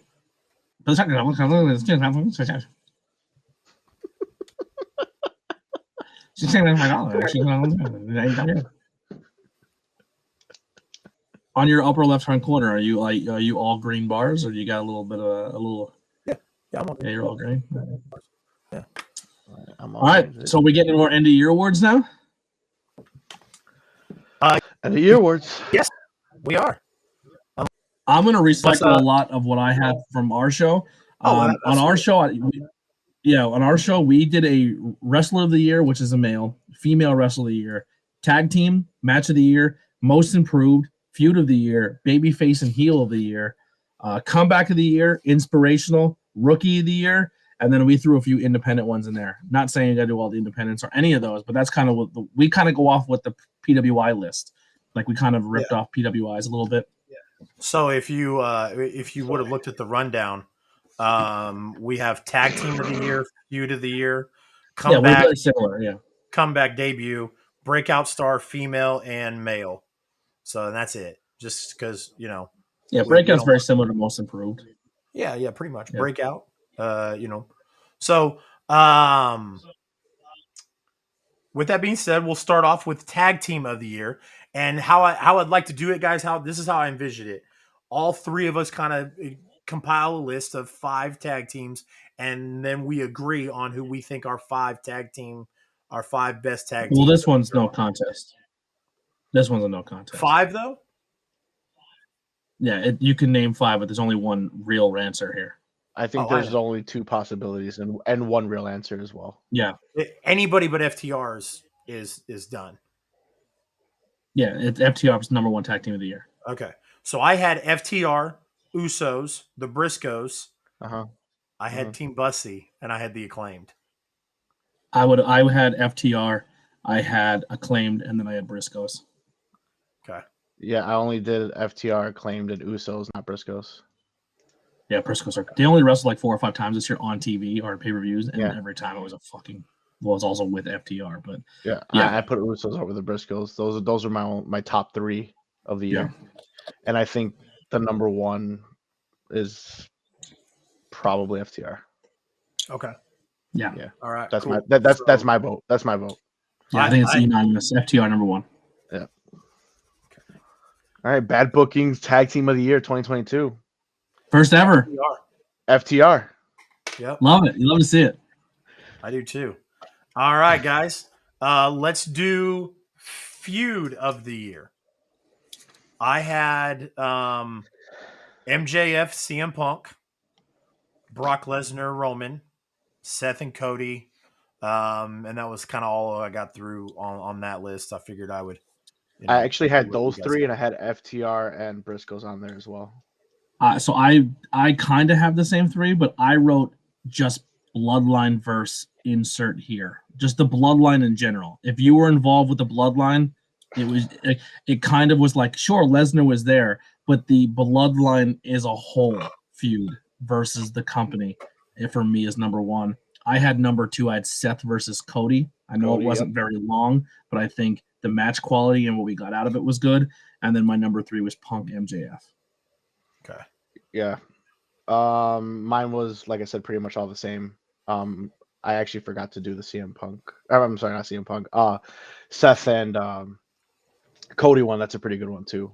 If I had to vote, I'd probably go the MJF CM Punk. Honestly, that was the one I was most invested in. My number 2 would go Brock and Roman. Finally, I would say it was good, but the ending was so bad I didn't care.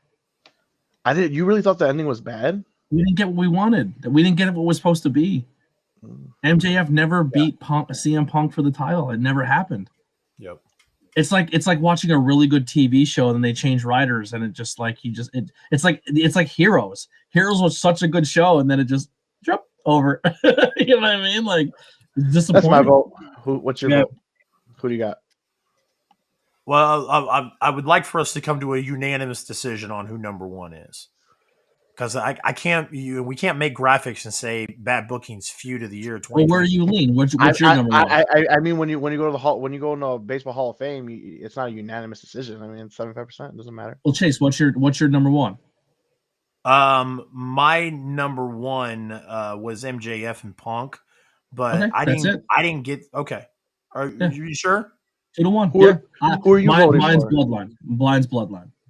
I don't know if mine's a little more encompassing, where it's kind of it takes up.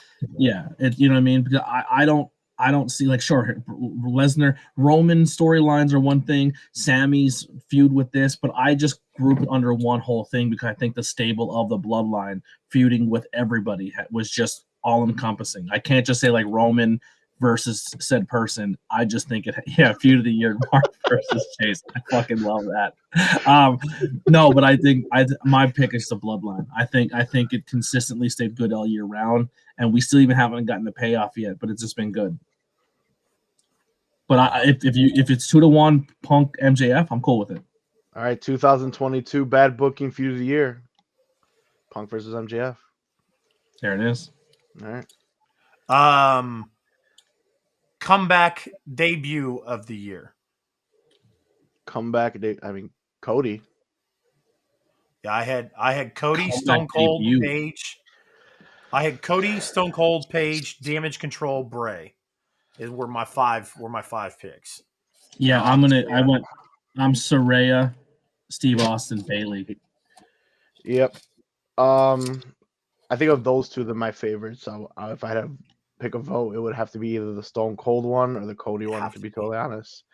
And just because I'm going to go nostalgia on this one, and Cody pissed me off because I was all about AEW when Cody went, I'm going with Stone Cold's return, comeback. That's my comeback of the year. Stone Cold's on my list, but I think my number 1 is going to be Saraya. Okay. Are you sticking with Stone Cold as your number? Are you going with Saraya as your one, Chase? Or are you going Stone Cold? And I'm cool with either of those three guys. So I you just say two, Saraya because we never thought she would. I mean, same with Stone. I mean, yeah, Stone Cold injured, but like she's still young and has like we're gonna get a career out of her again. because we're the only thing I will say about the Stone Cold thing is remember with the Stone Cold thing, everybody thought it was just going to be a one and done thing, like a one off. Like, hey, he was going to Stone Cold Stunner, KO, maybe do a Luthez press and pin him 1, 2, 3. I mean, like you mentioned earlier, ABJ, they went through the crowd. I mean, that fucking thing I went on lost for it again the other 15 day. It minutes. was so cool. It was so Yeah. good. I'm good with either one. I'm good with it. So you're the tiebreaker. If you go with You're the Stone Cold, I'm tiebreaker, good. yep. If you go with Saraya, I'm good with that too. I'm going with Stone Cold. Love it. All right. Can I change my vote? No, we're locked in. We're locked in. What would you change it to? I think I was gonna only on what you said. I think I'd go Saraya because we could actually still get a career out of her. I still that's think a we're gonna bigger get another moment. Stone Cold match. Might be a bigger But match. I'm cool with Saraya too. Did it just change?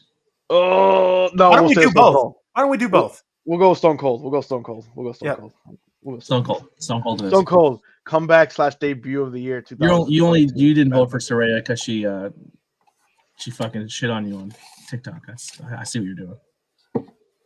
She didn't shit on me on TikTok. The fuck?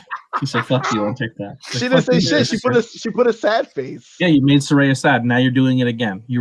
She worked so fucking hard to come back, and now she's gonna have another sad face on your fucking. Saraya, I had you as my number one pick. Just remember that. Saraya, I'm gonna clip this. I love you. I'm glad you're back. Keep doing your thing. I hope you have a great career. You're beautiful, amazing. I'm glad you're back. But Stone Cold still takes it. Just don't cut a promo because Mark will shit on it. Wow. I'm not gonna clip that part. I'm not clipping that part. Clip out. I've been watching. I don't know if you. I've been watching and listening to the all. I'm going on kicks. Oh right? my Like god! my show for the longest time. Jesus Christ! I'm not even reading that. I know, dude. I've been on a kick for a long time. The Office and Parks and Rec have been my like rewatch show over and over and over. And then every now and then this show sneaks in, and now this show has just overencompassed everything I watch now. So I've been watching so much Always Sunny in Philadelphia, and I just added their podcast to my list. Oh my god, the podcast is so good. And what's the name of the podcast? It's just the Always Sunny in Philadelphia podcast. I gotta check this shit out. All right, it's so good. So good. But I've been losing. But the whole time that they say something, but they kind of say it in character. They go cut that out, cut that. And then my new favorite thing is I don't know because they always say in the show just they call like getting laid or a woman's private parts a gash. We're gonna smash some gash. So the other day on Tantalizing Tony, he's like, do what we do best, and that's when I went, smash some gash. I heard you say that. Dude, I died. The cameras cut off, and I was crying laughing because and that's how the show ended. Yep. Yeah. All right. I love 2022 breakout star of the year. I'm pretty sure. Real quick, ABJ, Yeah. I'm pretty sure. Didn't Kira go? What does that mean? And they maybe, and Tony was like, nothing. Let's just move on. Don't stop till you hit the ground. All right. So 2022 breakout star of the year, guys. I'll go here. Breakout. This is also like my most improved list. Number 1, the Acclaimed. I say the breakout stars of the year are the Acclaimed. Also because it's almost like to me like a most improved list, I put on Angelo Dawkins. I think Angelo Dawkins took a lot of that internet criticism where he shouldn't be with Montez Ford because he's too good, and you're kind of insert negative things said about Angelo Dawkins. I think Angelo Dawkins really reinvented himself here. I think he's putting on some good matches. I think he's just as much of a highlight in a tag team match when they're out there as much as Montez is. He's wrestling with no shirt on. He's slimming down. He's getting himself prepared. And then my third place was Jade, but Acclaimed, no doubt, number 1 for me is Acclaimed. I agree with everyone you just said, and I would honestly throw in Logan. Yeah. So I don't. Yeah. Is there a rookie of the year? Did we pick? Is there a category for rookie of the year? If there's a rookie of the year, I'm giving it to Logan. It's all day. Logan. Logan's rookie Yeah. of the year because he's the only guy I can physically think of that had a rookie year this year. Like he Yeah. wrestled his first match this year. Yeah. Well, because the reason why I didn't do rookie was just because it's really hard to do like rookie. So for that's why I me, did would you breakout. consider Willow Nightingale a rookie this year? She's not a rookie in the wrestling scene, but she's a rookie when it comes to what people see on TV. See, I feel like it's so. Look at so real quick. Like you guys know I collect the cards, right? Yeah, So like I have this rookie Solo Sikoa that I just pulled the other day. he's a rookie of the year. Yep. So like he's a rookie guy, right? But I also feel like rookies in wrestling is hard to come by because, like you said, they wrestle in the indies. They've been wrestling for years, whatever. Hook could be a rookie. Good call. There's more rookies than I Since we don't do independents, I would agree. ABJ, since we're not really doing independent promotions right now, somebody who came from the independent promotions that did get the blank is all elite. I would consider that a rookie. I feel like rookie in professional wrestling, your rookie year would start when you're in mainstream. Yeah, I would agree. I would say. Yep. So any mainstream promotion, even though you could be wrestling for 10 years, if you've never hit that mainstream, I feel like you would be considered a rookie in my eyes. Yep. Just because you're on the mainstream. Yeah, totally agree. All right, so our breakout star of the year. The Acclaimed. That's my daddy. I was gonna harp for Jade, but I'm not going to, guys, because I mean, everyone loves The Acclaimed. It can be argued that they were more over than FTR this year. And they proved they were when they stepped in the ring with them. I mean, yeah. So The Acclaimed, bad bookings, the bad booking breakout stars of the year. I like it. All right, guys. We're gonna tag everybody in this too, right? Like we're gonna on social media, like bad bookings, breakout, Acclaim, Anthony Bowens. Okay, I like that. 2022 Female Wrestler of the Year. I'm gonna throw in. I think there's only one answer here again. Who's your one answer? It's Bianca Belair. Oh yeah. My number one's Bianca. My number two is Masha. My number three is Rhea. Rhea Ripley. Mm-hmm. God, I love that. But I'm voting Bianca all day. All day. I would love to throw Jade in there just because of how popular she is, but I just don't think she could be voted over these other women. But I kind of said this on when I was live on our show, and I love Bianca. I love everything about her. I loved her in NXT. I'm a huge fan. Mandy Rose is in the conversation too. I totally agree. Sure. But the problem is Mandy Rose. I mean, you can say the same thing about Masha as well, where she's kind of like on a program that not a lot of people watch NXT 2.0 when she was dominating. You know what I mean? But Bianca, for me, I had this moment when I went to Raw this year. I don't go to a lot of live events. I don't go to a lot of mainstream wrestling shows. Just can't afford it.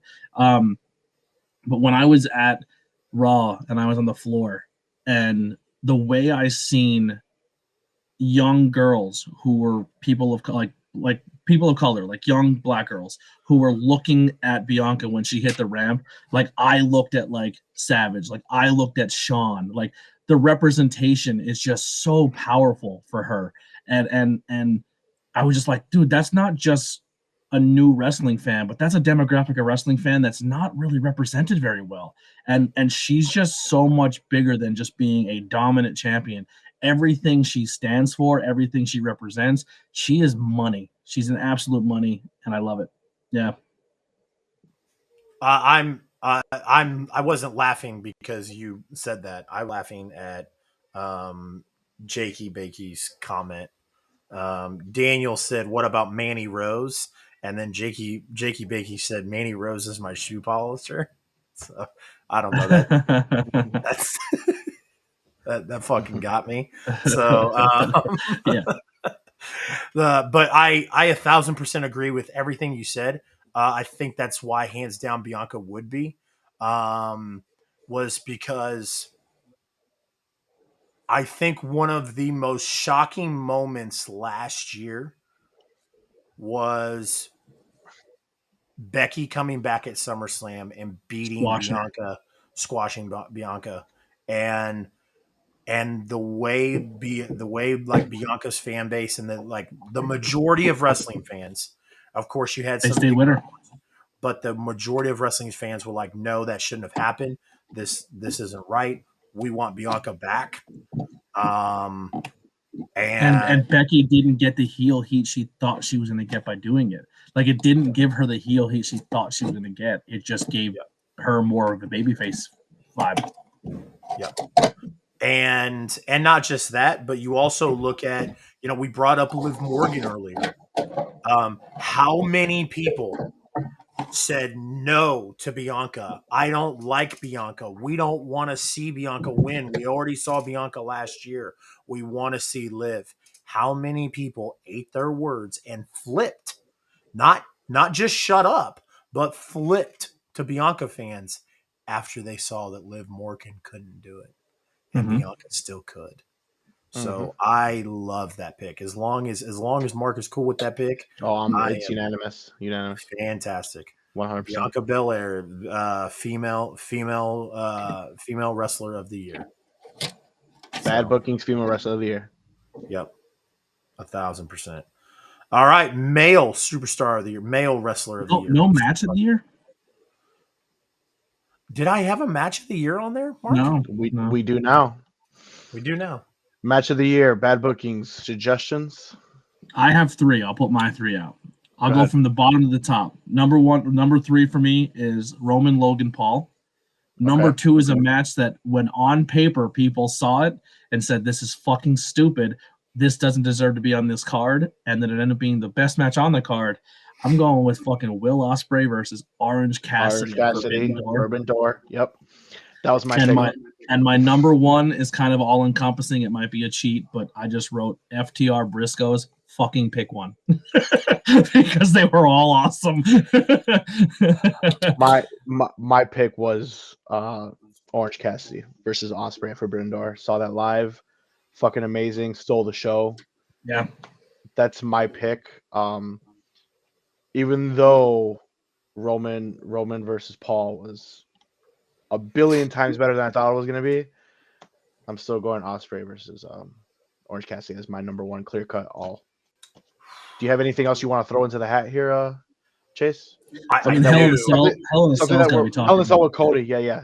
Hell in a Cell with Cody and Seth is up there. Hell in a Cell with Cody and Seth is talked about just because of like everything it entailed, but like the match itself is not something I'm gonna be like, oh my god, I can't wait to watch that again.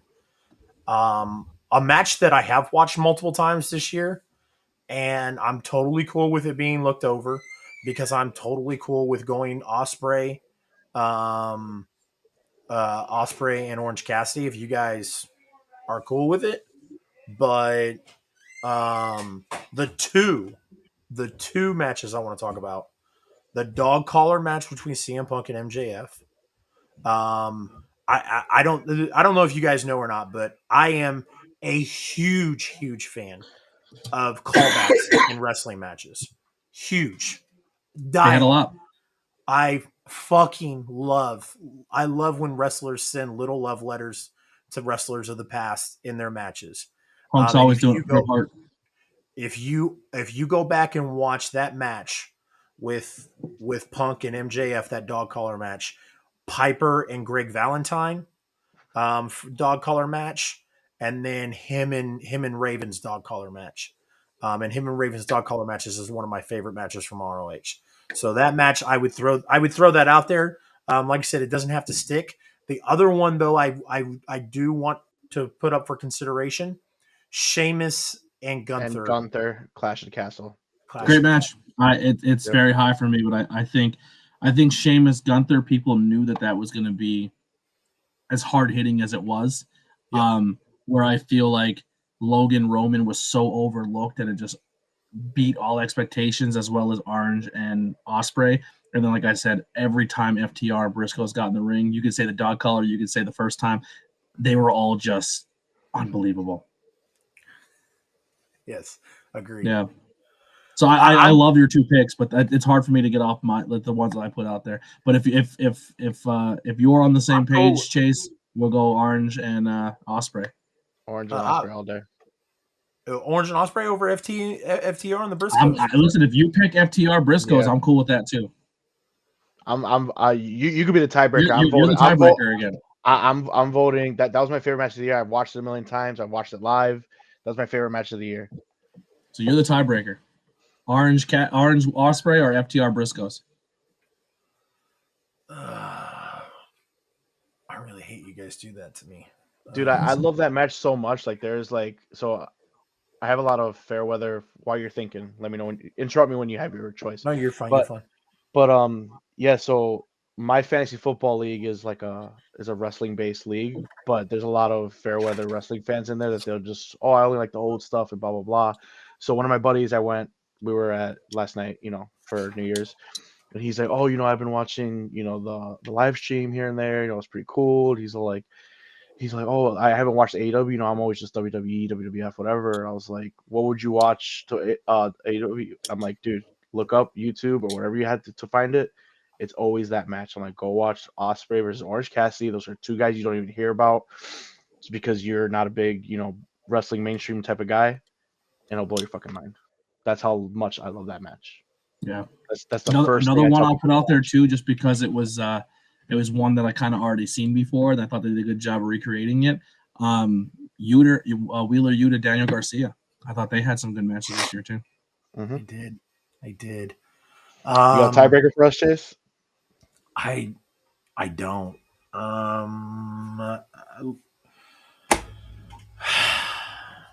God, it's really hard to pick against FTR and the Briscoes.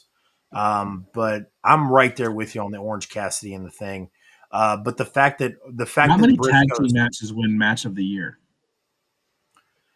Not very many. Yeah. Not very many. The fact that it's even considered is awesome. Yeah. I wonder what the internet says if we type in 2022 match of the year. Let's do this. Let's do Orange Cassidy versus Will Ospreay for the singles match of the year, and then let's do FTR Briscoes for the tag team match of the year. So actually, according to the Internet Wrestling Database, the number one match of the year and number two match of the year were both times Okada and Ospreay wrestled. And the number three was ROH Final Battle, Briscoes versus FTR. Those Ospreay and Okada matches are amazing. It's just but we don't cover a lot of Japan here, so it's kind of hard to. Yep. And then that's no Japan. Wow.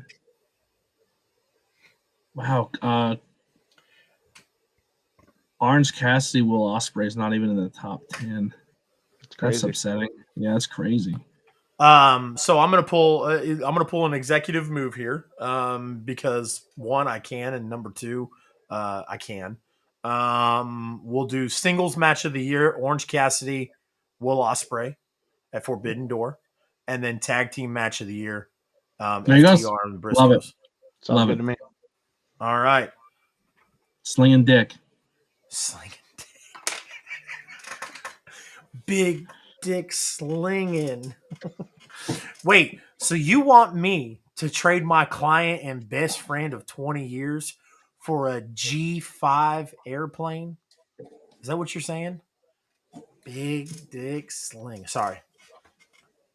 Tropic Thunder. Tropic Thunder is one of my favorite movies. It's good. It's not high on my list. All right. All right, male wrestler of the year. I didn't stutter. I said it all right. Yeah, male wrestler of the year. Poppy seed farmer. I thought you said you were a mustard seed farmer. I'm a lead farmer, motherfucker. Male wrestler of the year. This is where I'm going to be a little. I'm going to be Jeff Jarrett.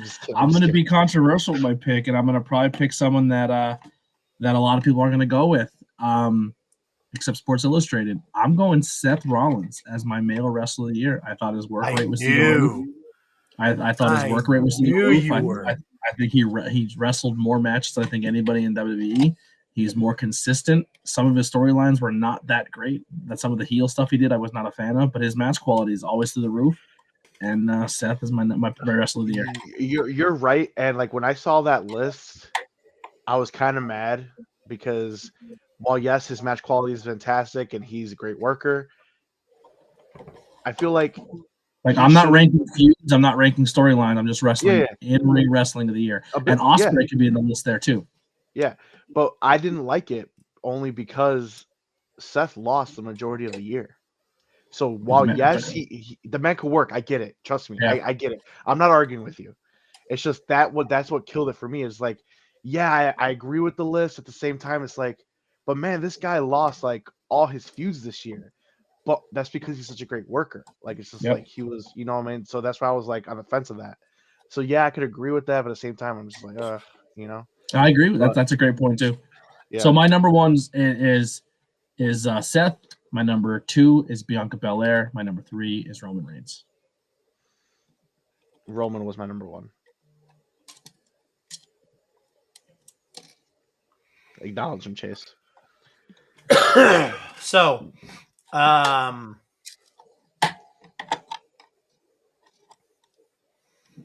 by the way, while Chase thinks, I'm not thinking. I'm not. Oh, okay.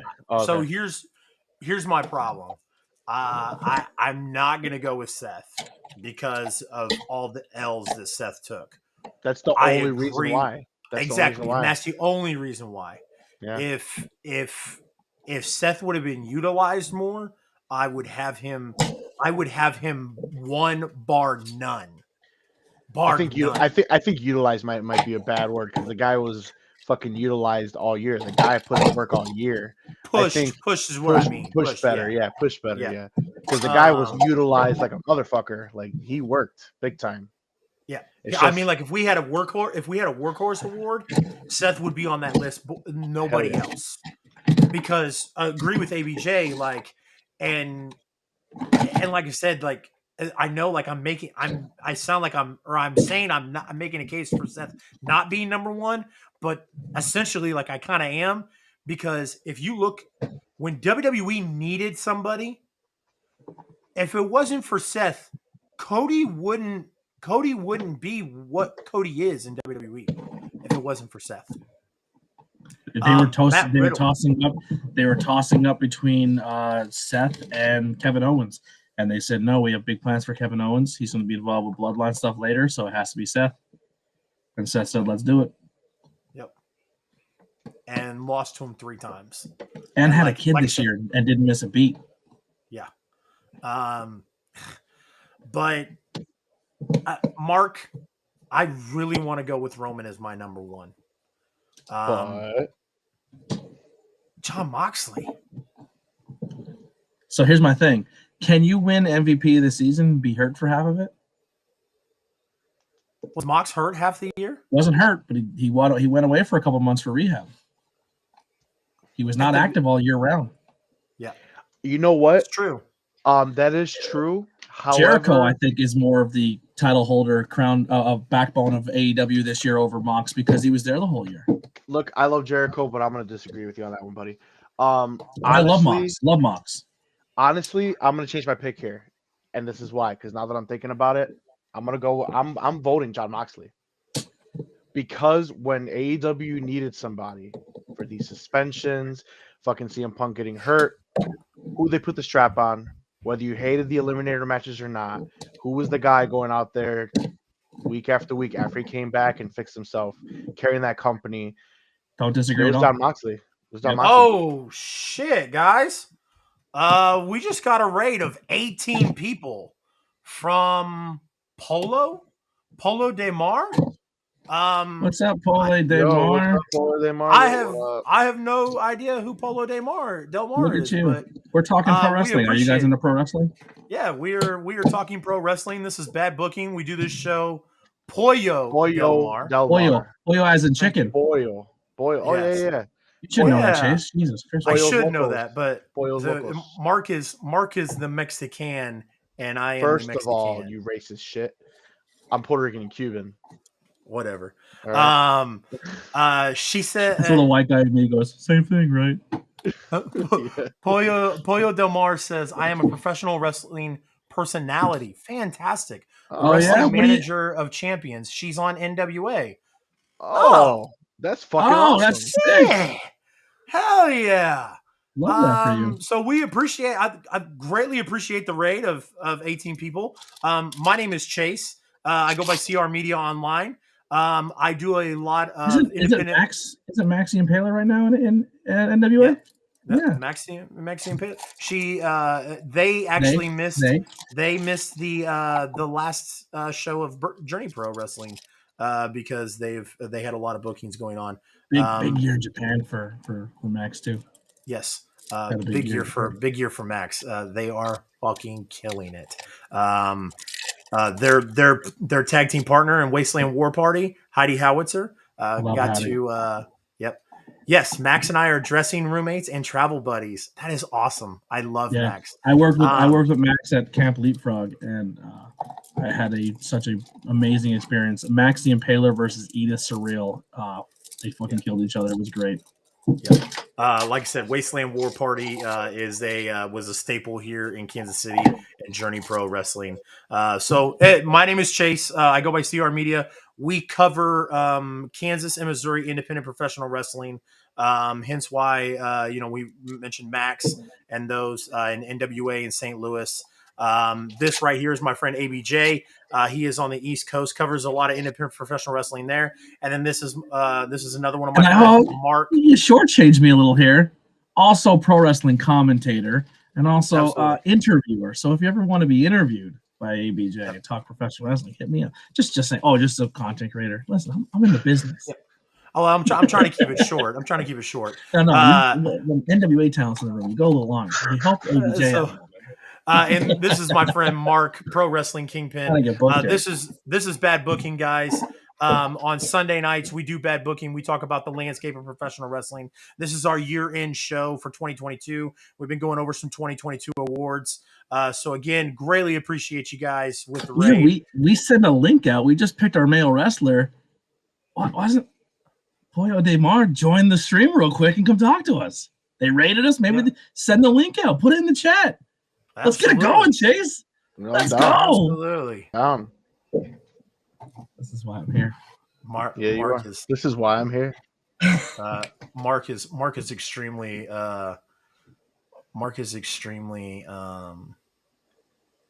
because I don't look like Pollo Del Mar. Oh yeah, okay, I got you. Mark is extremely hungover, so Mark is. Oh my god! I'm good, man. If anyone wants to come talk, let's just do it, man. Let's just do it. Well, I've got the link in the chat. If anybody wants to come give their thoughts on the 2022 put that year, in the private chat so I can put it on my end too. I keep putting it in the Twitch. I need to put it in the whole restream. Yeah, man. Thank you so much, Pollo Del Mar. I appreciate the raid. Yes. Helping us small content creators, we appreciate that. Yeah, that's awesome of you. Small content creators, we appreciate that. Yeah, that's awesome of you. Yeah. How are you? I am doing great. How are y'all? A little bit of echo here. You hear me? How are you? Yeah. Yes. I'm doing great. How are y'all? There's a little bit of an echo. You have your stream still. There's a little bit of an echo. Okay, that should be better, right? Because I muted. Yes. I muted the actual stream. How are y'all doing? Great. Well, thank you for the raid and coming and hanging out with us. Yeah, seriously. You know, my community, we always stream as old school wrestling predominantly. So we're watching the USWA from 1993. We watch sometimes we'll watch some of my stuff or talk about NWA and things like that. But one of the best parts of the community that I've built up around me through pro wrestling, through Twitch, is that we love to support small content creators. We're still small by a lot of standards. We're growing pretty quickly, but when we were looking at people to kind of raid, and I said, people were like, "Oh, Colt Cabana," and I said Brandon Cutler, but then I did a click on the pro wrestling thing, and y'all popped up, and I saw that you had a couple people watching. I said, "Nope, we're gonna go over and support these guys. We're gonna find out what they're about." Colt Cabana, awesome, man. We're taking over. Yes, greatly appreciate that. So what all? How long have you been with NWA, Polio? So I joined NWA 73, which was in St. Louis in August of last year. I came in for the Empower show. That was my first show with NWA. Love that show. It was great. That whole weekend was phenomenal. And the St. Louis crowd, you said that you cover kind of that territory in that area. Yeah. That crowd, super exciting to work for.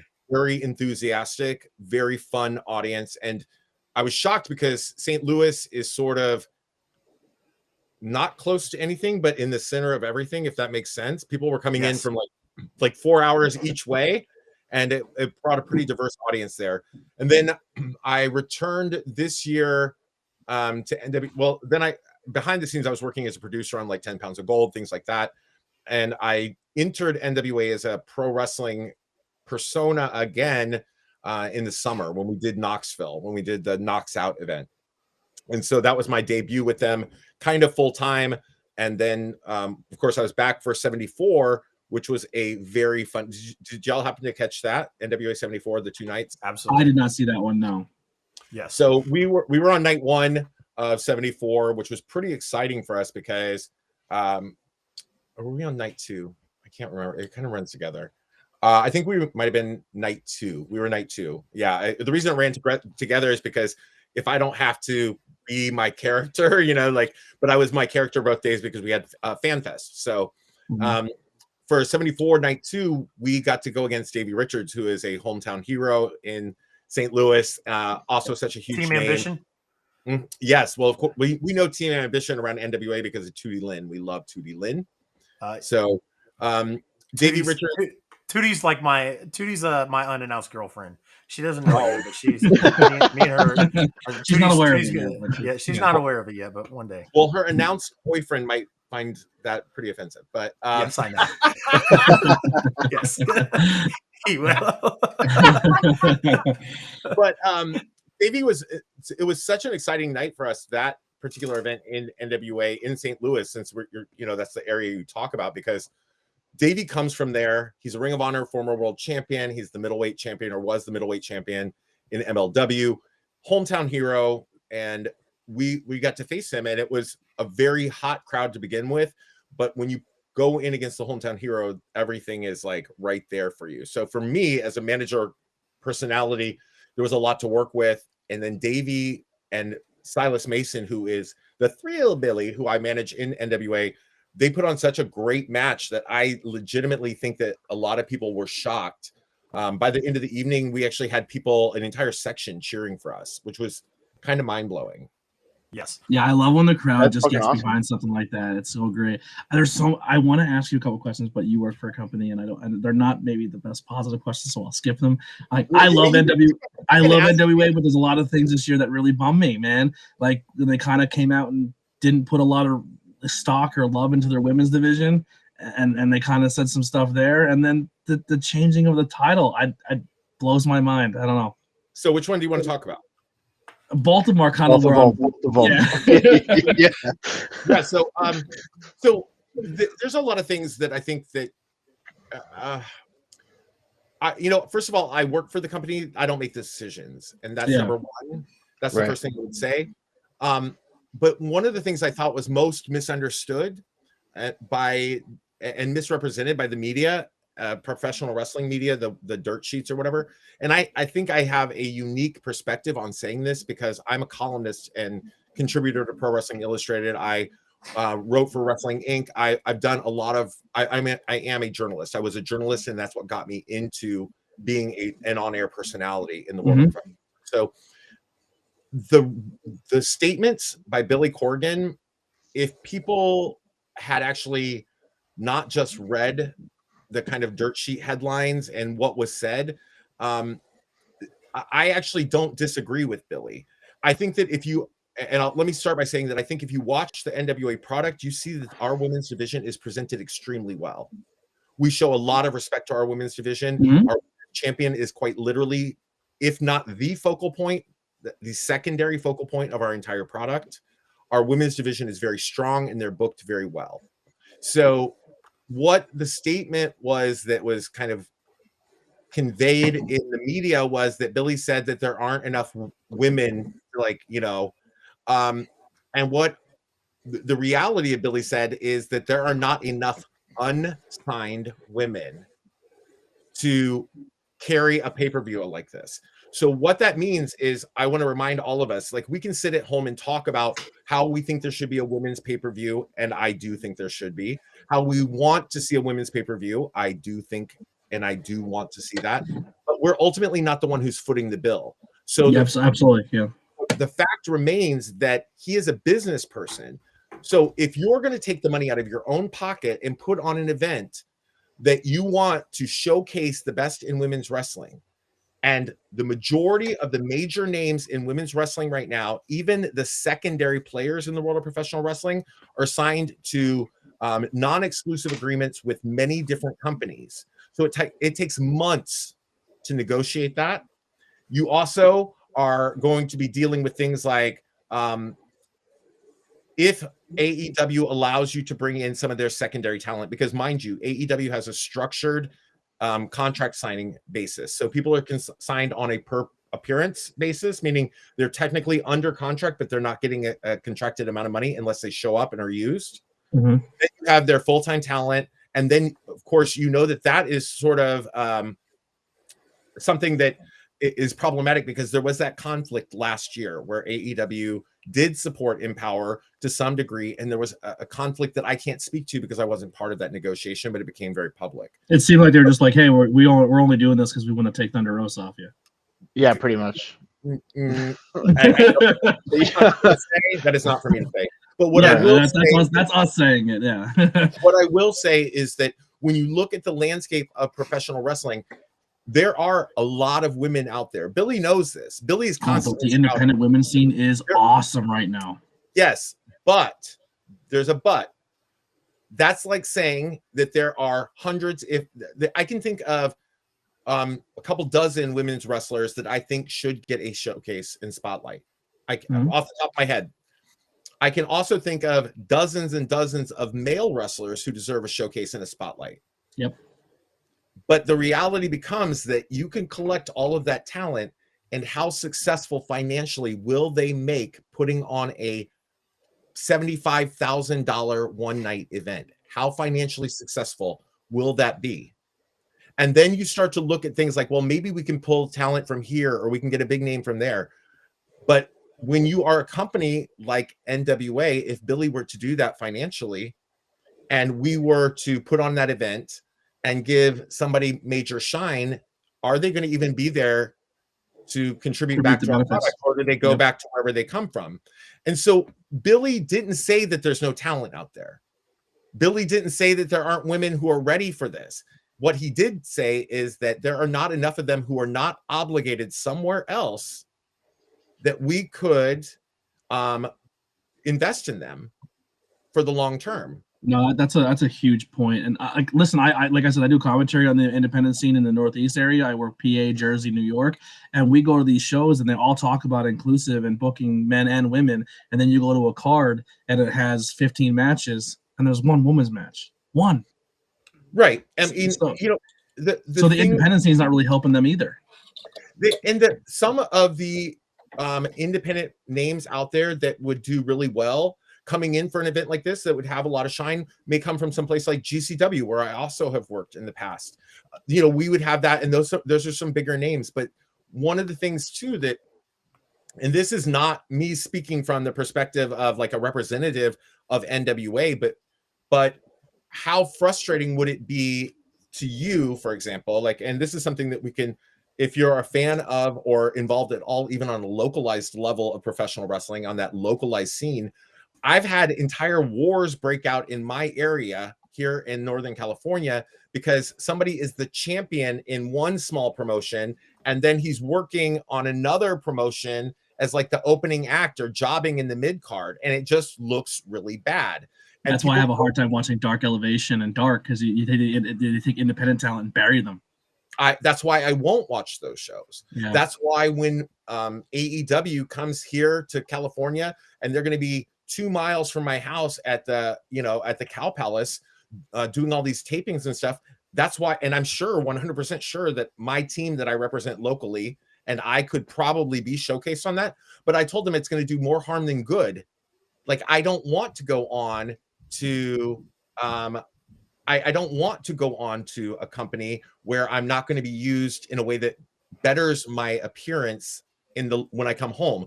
So I saw actually Ray's Dark Wolf, I think, commented and said, like, Kai Lynn has had some great matches in AEW, but I see your point. So Kai Lynn has had some great matches in AEW, but is Kai Lynn perceived as being a top tier contender in AEW?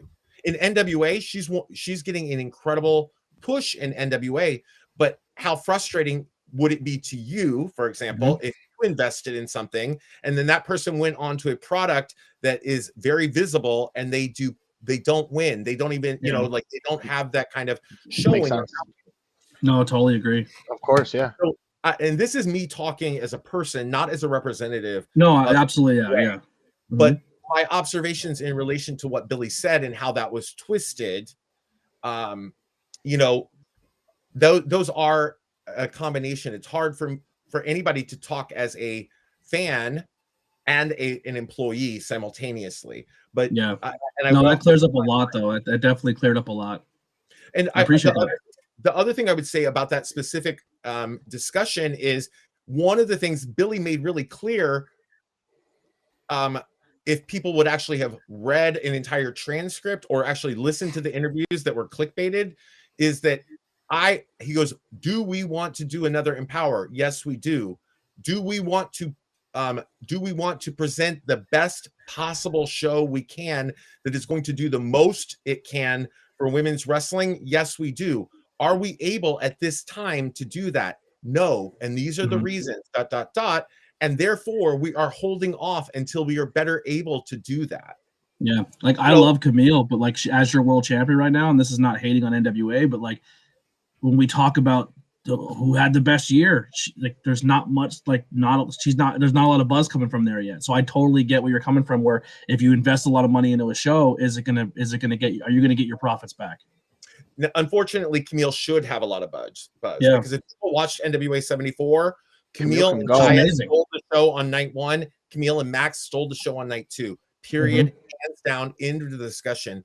The reason that Camille is not getting the buzz that she would if she was somewhere else is very simple. She's the NWA World's Women's Champion. We do not have 1 million people tuning in every year. We also don't have the PR machine that even Impact does, because our numbers in terms of viewership are just as good as Impact, but we do not have a PR machine that does quite as well as Impact does about putting that stuff out. Yeah. No, Absolutely. I totally agree. Yeah. So in terms of the belt going to Tyrus, I don't have anything to say about that. That is not a decision that I had anything to do with, obviously. It's also you know, from a political standpoint, which I don't really, I can say this very, very, very clearly and with 100% honesty, I do not feel any politics in our locker rooms or our dressing rooms. So whatever a person's personal leanings are politically, that has never impacted the environment that I work in. I think it could go without saying, anybody who's watching this and is unfamiliar with my work, Google Pollo Del Mar Pro Wrestling, you will see that I'm about as far polar opposite of Tyrus politically as anybody could possibly be, but I've never had a negative interaction with the man. And my interactions with him go back to when I was a journalist 10 years ago. So I've never had a negative interaction with him. Do he and I see eye to eye on our politics? The fuck we do. No, we do not. Absolutely. No. But I've never seen, felt, or experienced any of that coming into our locker room. Yeah. So what I do believe is that Tyrus, for the year that he held our TV title, I was unenthralled by that. And the question became for a lot of people, does putting the world title on him change anything? Because he was already on Gutfeld or whatever with the title. But one of the things that I do think has changed, Tyrus has a very solid following on social media. And Tyrus, I think, held back a lot of the promotional opportunity that he had as TV champion. And we're seeing a lot more of that interactivity, him talking on his social media about being the NWA World Heavyweight Champion, talking about things in a different way and in a different light because he has a different role within the company. Will that pay off? I don't know, but is it, if I had the pencil like Billy does, and I had the chance to take a gamble that, maybe in 3 months doesn't pay off and things can just be rerouted in a different way. If I had a chance to take a gamble on somebody who has 600,000 followers on Twitter, and I could get that person to talk about it 3 times a week or whatever to engage his audience, I might very well do that myself. You know what we should do? Just because he's Okay. bringing the title on all of his right-wing TV shows, there's just the best way to do this is book him versus Effie, and then when they play clips of the match, NWA champion Effie, book it now. I think that it's very interesting to talk about, Tyrus as a personality because of how polarizing he is, and I definitely think that I would like to see, I think that there's a way to wisely and smartly book Tyrus as the champion, and I just don't know. I don't know where this is going to go. We are a situation where I show up for my TV tapings. I actually have I just got my paycheck from my most recent taping right here. I haven't even deposited it in the bank yet, but I show up for those tapings. We do what we're going to do, and then sometimes we, the players on the show, are almost as surprised but where things play out as other people do. Most of the people on our show probably not in the know. I sit in on some of our agent meetings. I sit in on some of the production meetings and some of the booking meetings, but that's because I have like a role that has crossed different paths, and I sometimes will do that. A lot of times I don't. I just want to be able to go and personally enjoy my experience. And luckily, when people talk about Tyrus's politics or whatever, I also have to say, and I'm not defending him or that, people can feel however they want. When I read his thoughts, sometimes I feel a certain way too, but it has never made for an awkward workplace experience. That's positive to hear as a fan, that's it's not carrying over.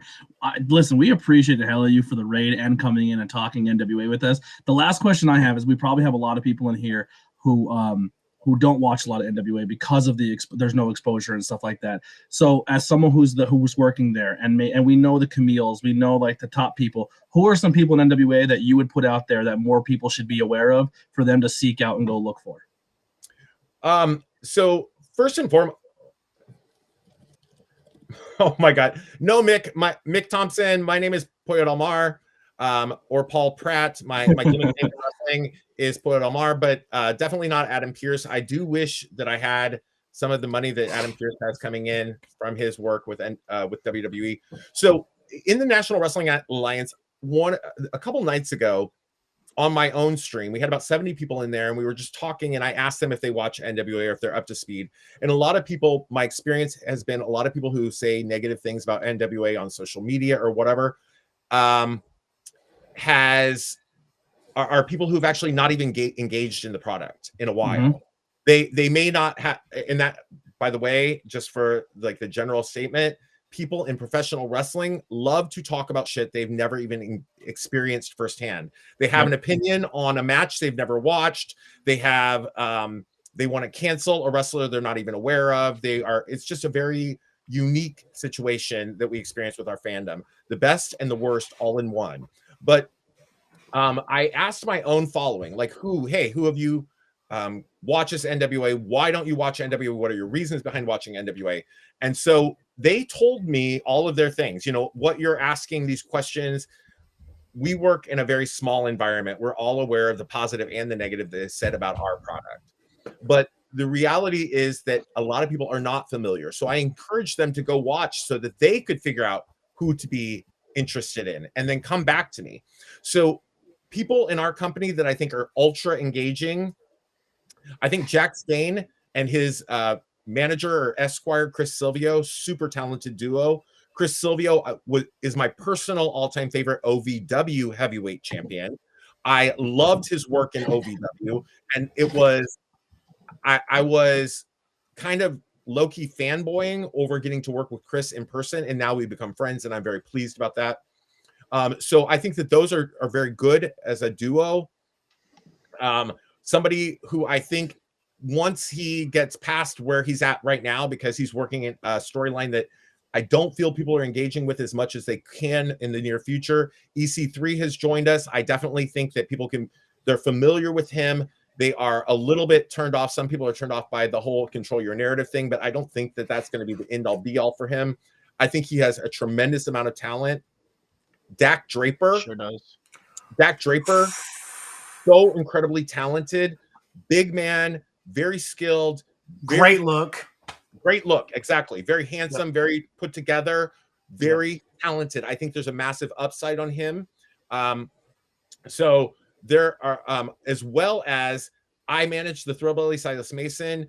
People, I think, initially responded super negatively to us as a pairing because of the juxtapositioning of what he is and how he's perceived in the world of professional wrestling based on his look, how I am, who I am, how I'm perceived based on what I do.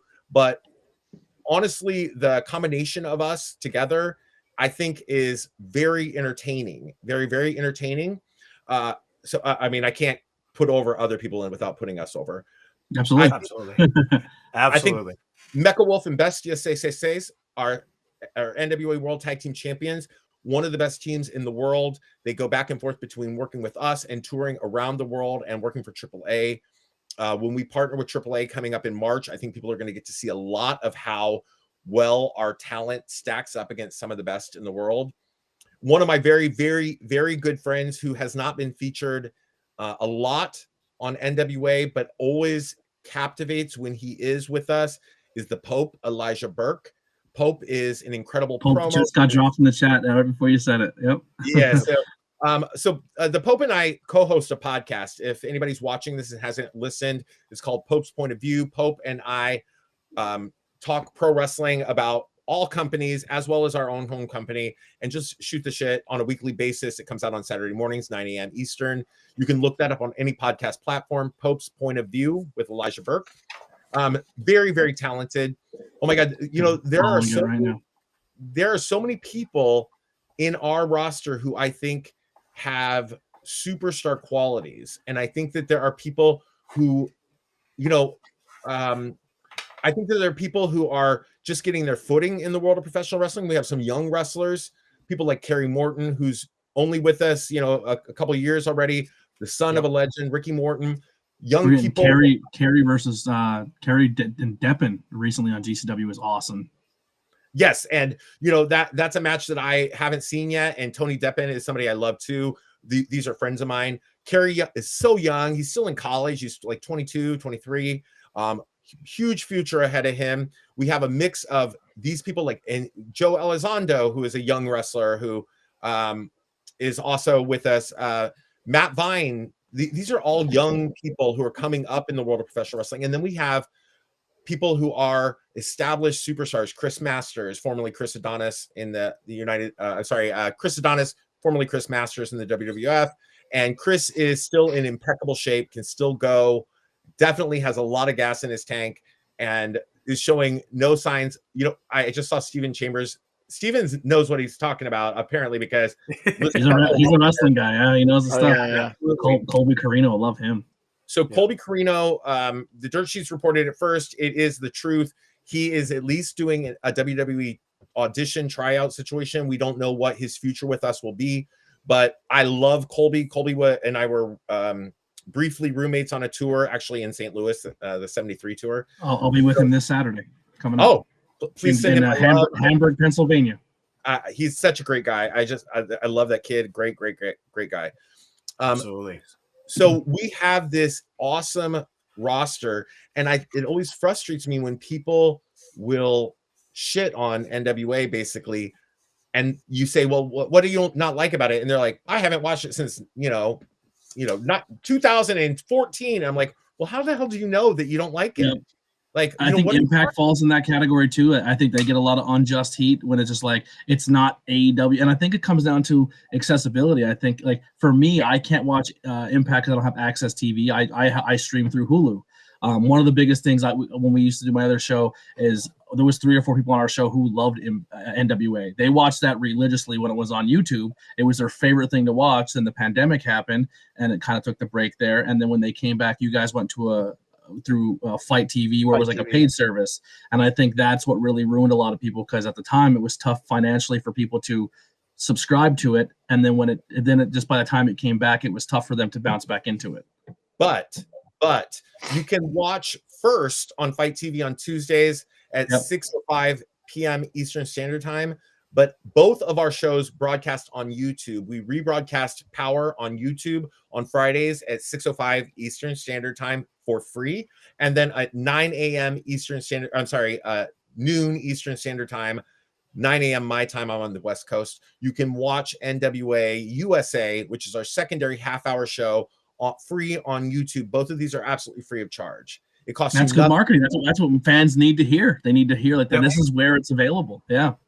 So definitely head over to NWA and subscribe, hit the bell, and you'll never miss when it comes on again. Yeah, absolutely. And, questions about Australia, I don't know what the accessibility or availability in Australia is. If you are able to get all of the YouTube content that we have available in America, then it will be available to you as well, because we are on YouTube. The whole, go to look up, I think it's like youtube.com/@NWA. You can check it out. You can subscribe. It's something that I encourage people to watch, because this most recent, we film in what we call TV seasons. Every taping is a season.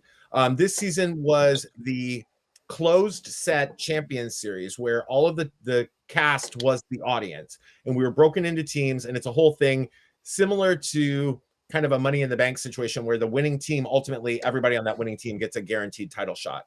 And what you're seeing is a lot of mixtures of personalities, a lot of matches that you would not normally get if we were going by the structure of our normal, sort of booking techniques or the storytelling. It's pretty fun. Dalton Castle has never really been with NWA. Jakey Bakey. That Dalton has. I've been with the company for the better part of a year and a half, going on 2 years, and Dalton has never specifically been with us. I do know that I think Dalton came in, maybe did a couple one-offs. It's something that we are able to do. People can jump in. They can do a loop of TV tapings, which happens over like a 4-day period, usually in conjunction with a pay-per-view. And then you'll see them on our programming for 4 months or whatever, because it's spread out that way, but they may not be with us or signed to us or part of our regular roster.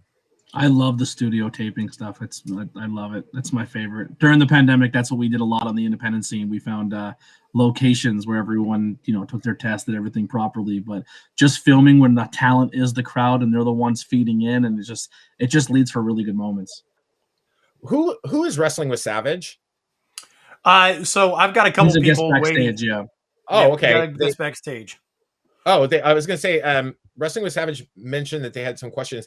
I mean, I didn't mean to come in and hijack your podcast. No, this is amazing. Thank you so much for doing this. This is great. Yeah. Yeah.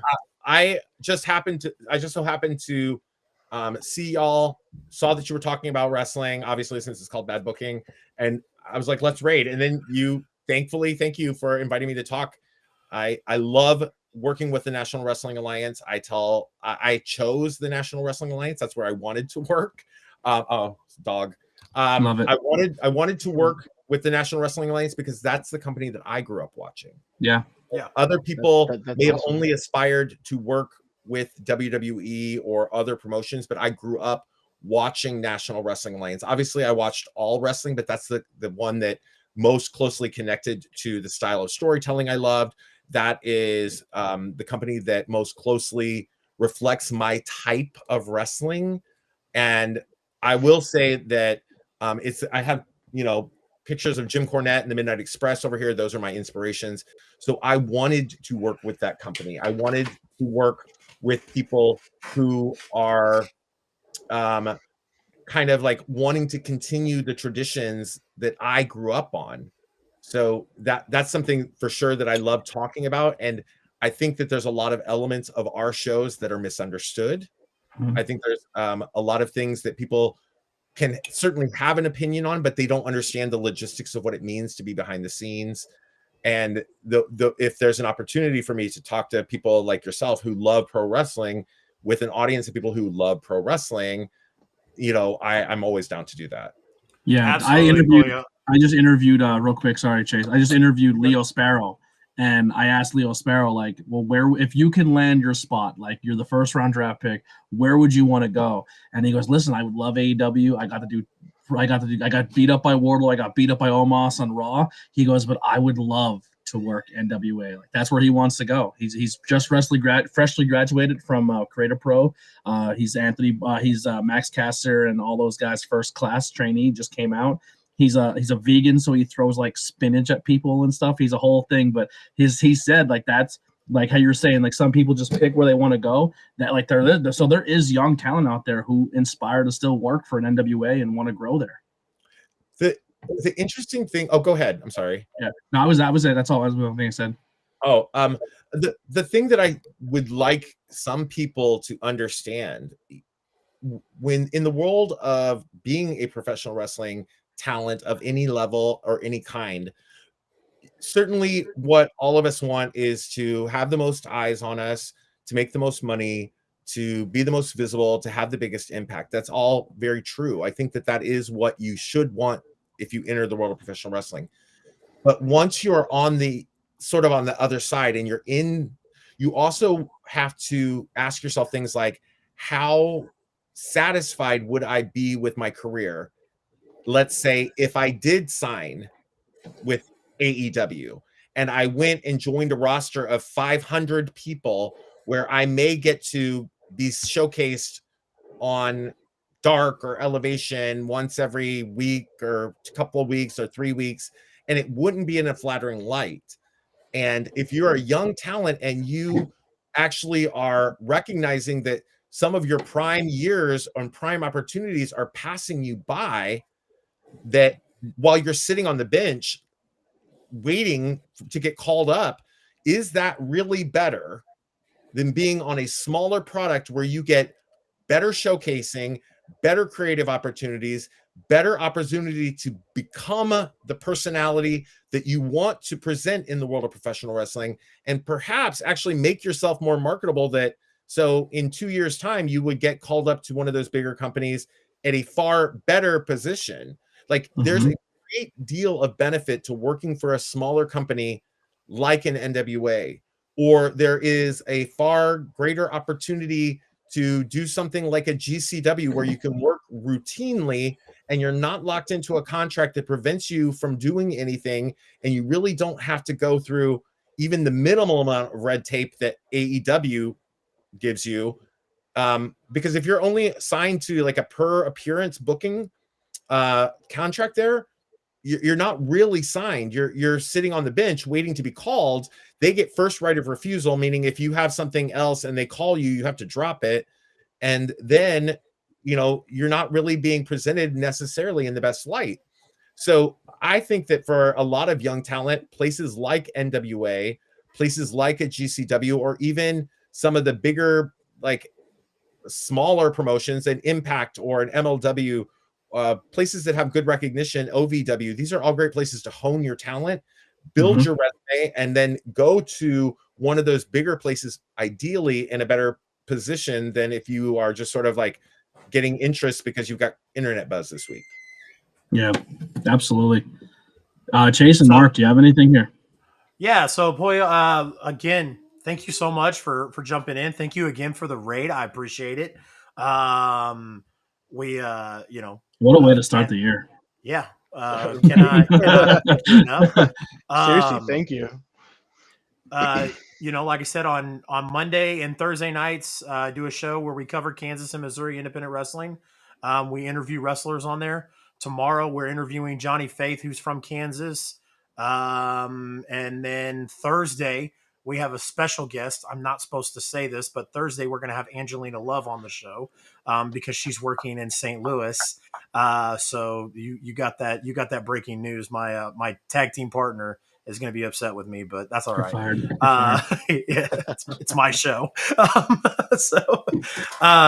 Would love to have you tune in if you're not busy. We go live at 8:30 p.m. Central Time, and Hell, Boyle, would love to have you on to promote any NWA St. Louis stuff going on in the future. So, well, I appreciate it. The next time that I know that we're going to be in St. Louis will be for NWA 75. We've already signed that. We've already announced it. It's out there.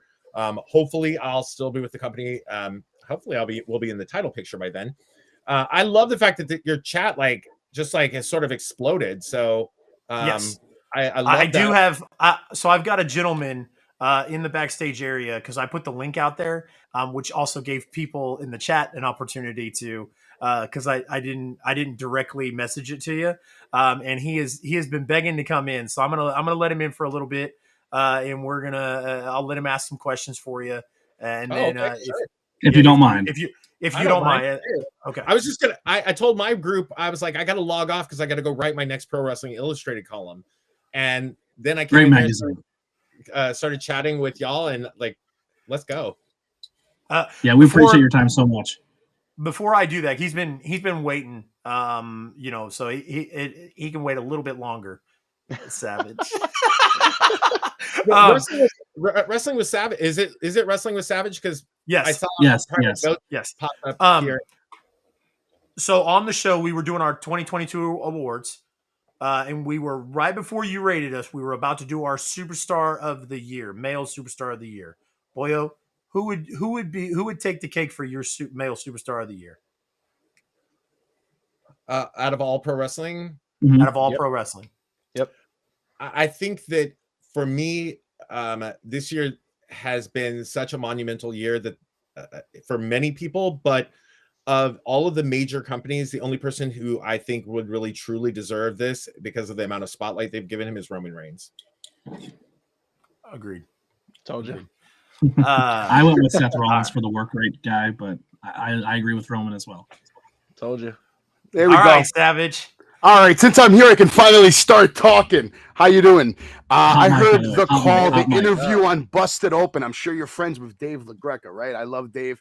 Great guy. Your call on Busted Open was beyond inspirational. It's powerful message you were saying, and everything you've been doing in NWA all 2022 has been absolute fire. It's trailblazing. I think 20 years from now, people are going to be talking about you more than you could ever fucking imagine in your life. And I hope I can curse on this show. Is it okay if I curse? Absolutely. Absolutely. Now, that's why we have NWA, great product. In my opinion, one of the only companies out there that could compete with a AEW. Now, how do you compete with an AEW?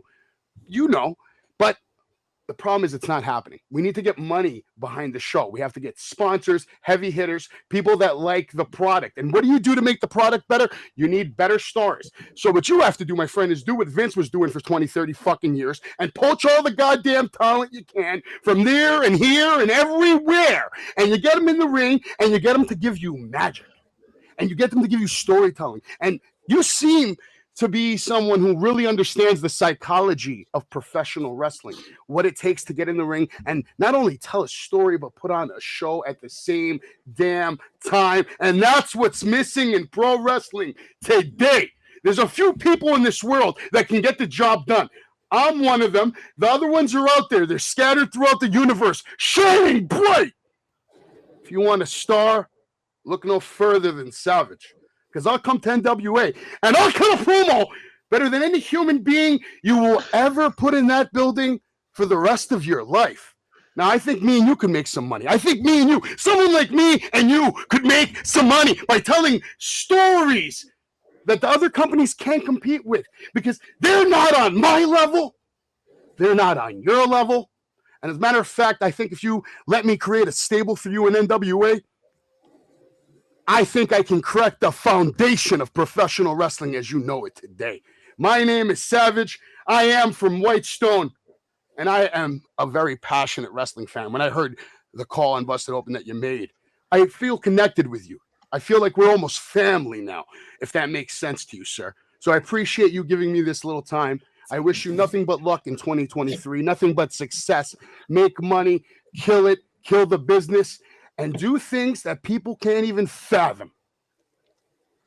Well, I appreciate that. Number one, talking about Busted Open, if I had closed my eyes, I could almost imagine you being Bully Ray. This is Bill DeMont's nephew right here. Really? And he was at Icons in Philly, and I was like, Bill DeMott is losing his mind. And I was like, that's not Losing his mind. Yeah, man, that's what I do. I love pro wrestling. I was actually a pro wrestler for about 4 or 5 years. So that's awesome. I think that I do think that if there was sufficient backing financially, that we could acquire a lot of presumably a lot more talent. I think that most important to understand, people talk about our roster like it's not already impressive. And I'm not saying you are doing that, but people talk about it in a way that is so unflattering. And I'm like, do you fucking watch our show? Like, maybe even watching the show doesn't do it justice, because I'm sitting in the friggin' dressing room and I'm seeing the levels of talent we have.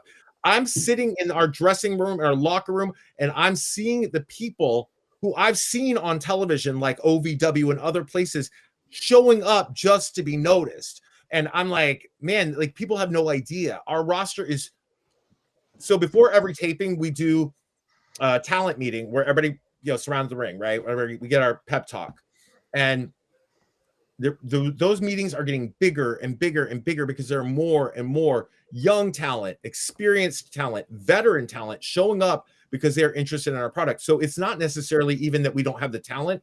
I think that some of it is maybe the ways that we're structured in terms of our length of time, the amount of TV time that we have available, how we tape definitely changes certain things, because if you tape in bunches, it's hard to do long-term and consistent storytelling, because 3 months from now, you're dependent on those same people being available to come back and continue those stories, or not being signed to another company, or whatever the case may be.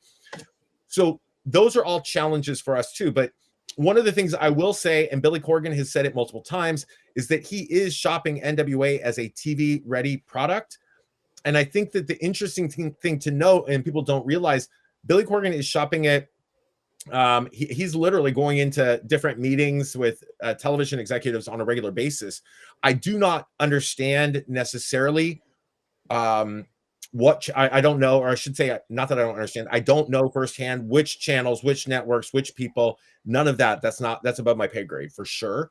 But I do know that that is something that's happening. And if you start to look at a television slot like that, or production and or television company kind of coming in to back it, there certainly would probably be a lot more money that's coming in for that. People would start to get locked under some kind of contracts, and we're starting to see more contracts. So maybe there's something going on there.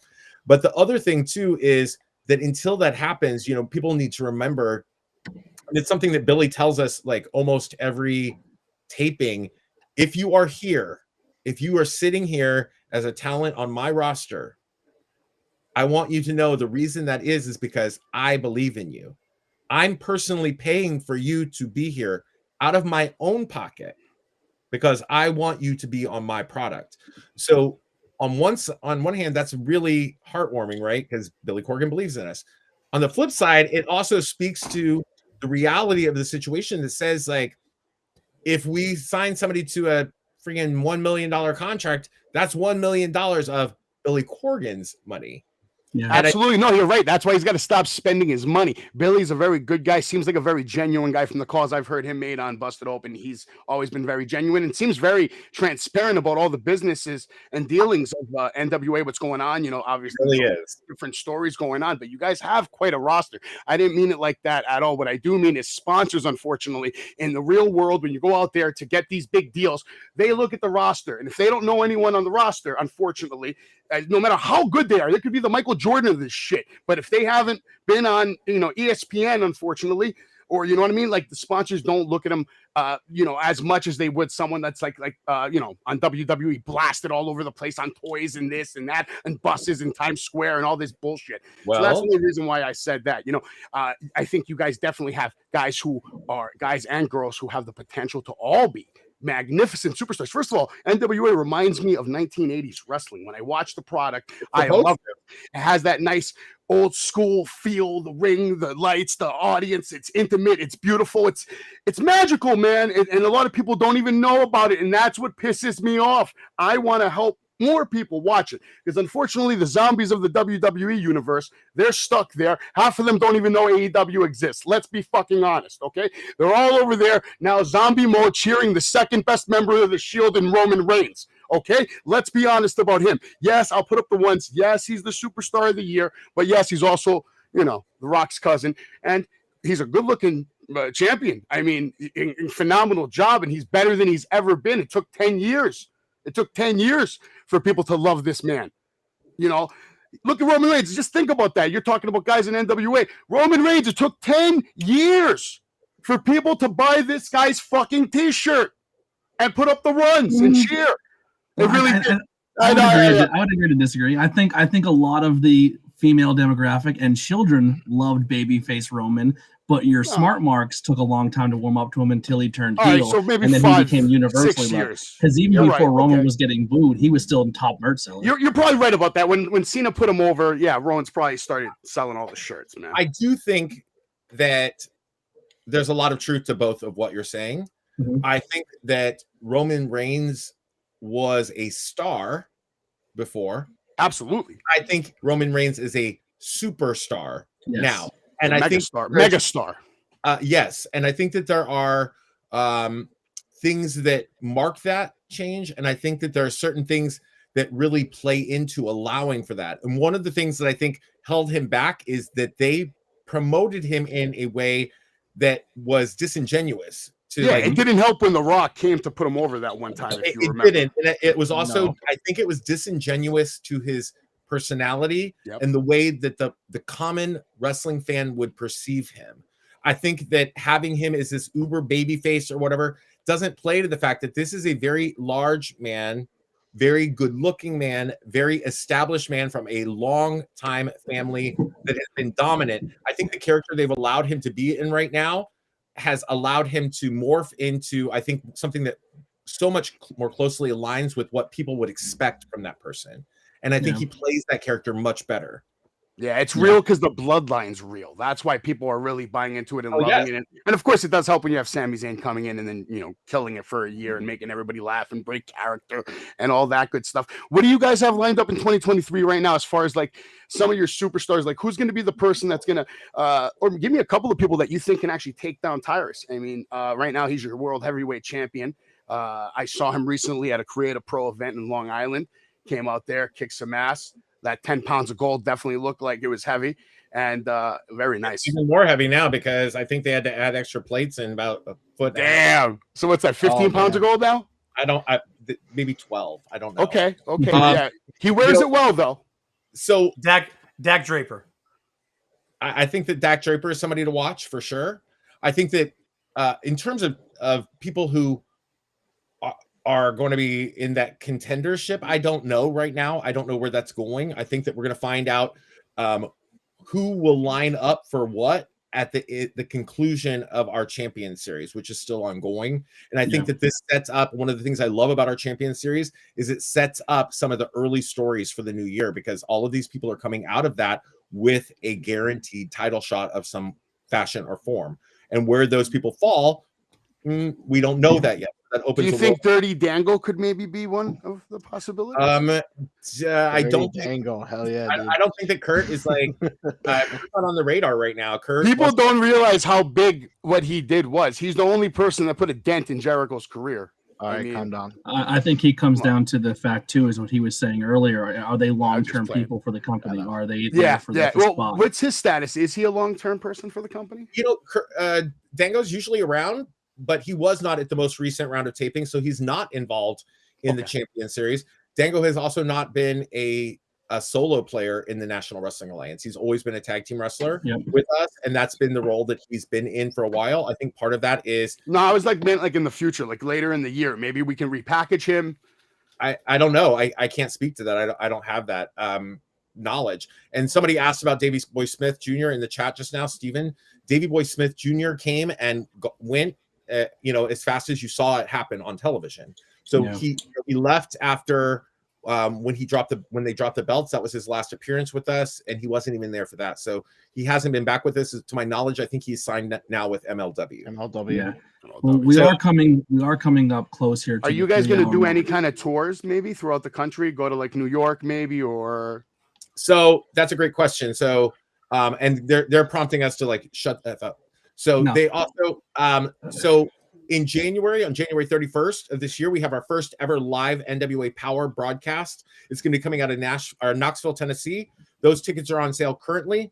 February 11th through 13th, we are in Tampa, Florida. We are going to do a pay-per-view there called Nuff Said, as well as 2 to 3 days of television tapings.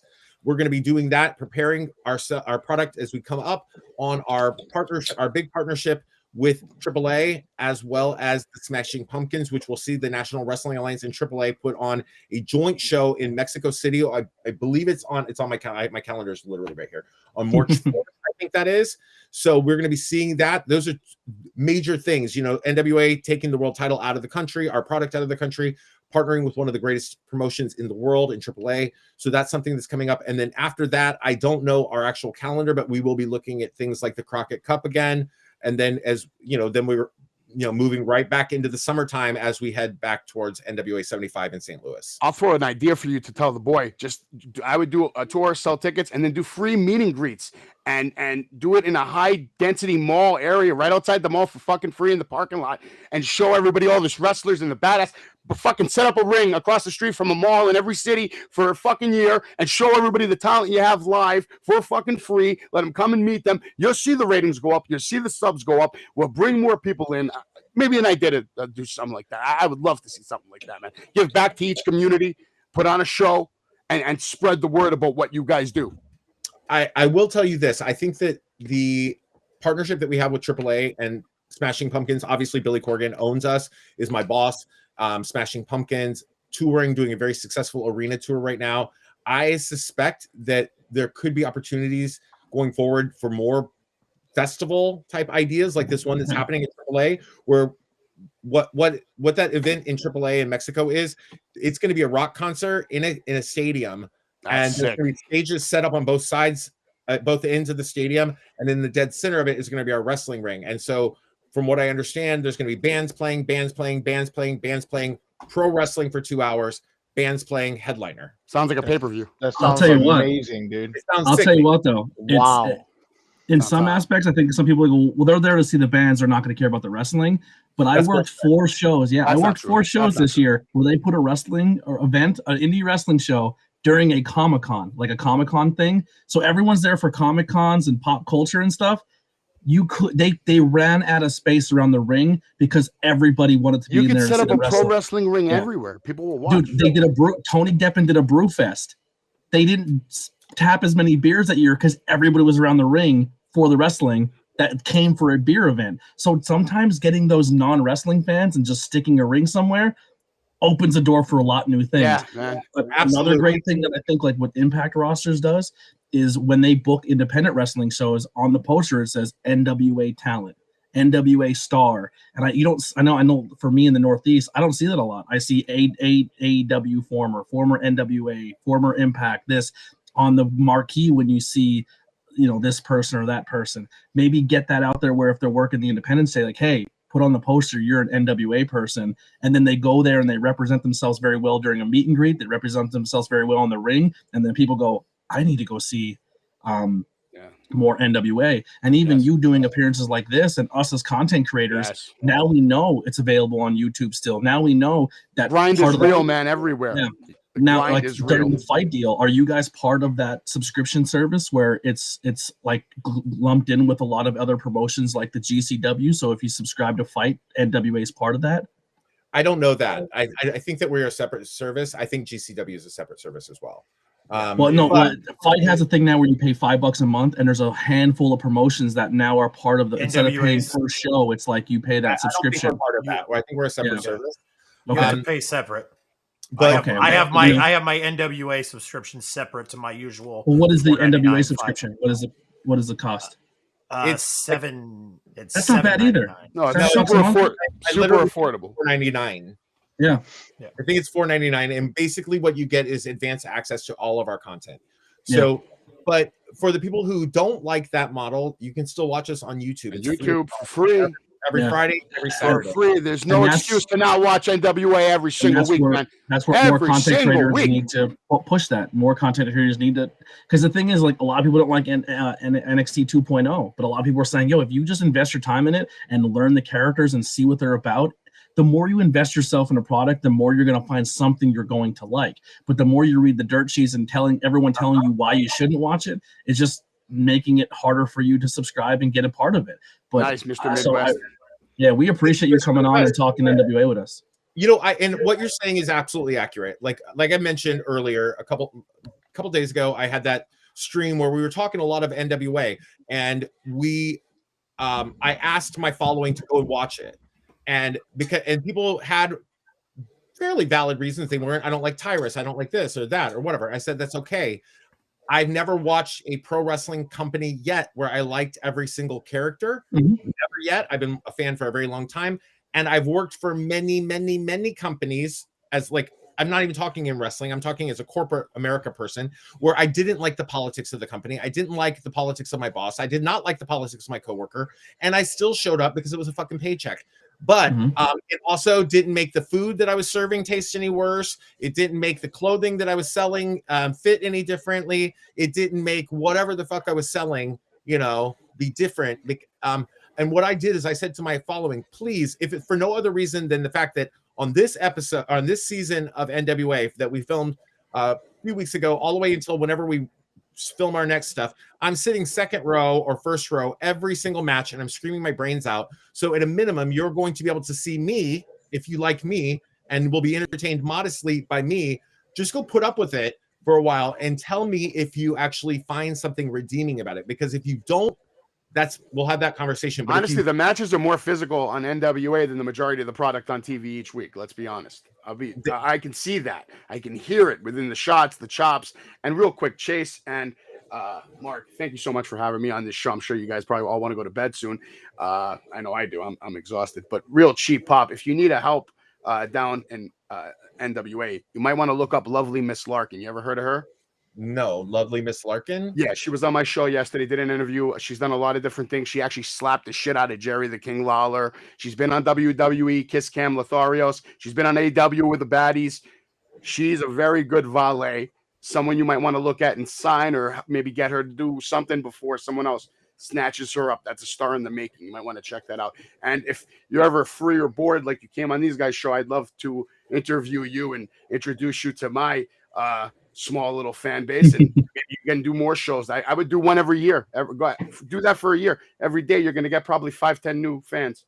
You know what? I do a lot more. Okay, the dogs are driving me about shit. The dog, what kind of dog is that, by the way? What kind of dog is that?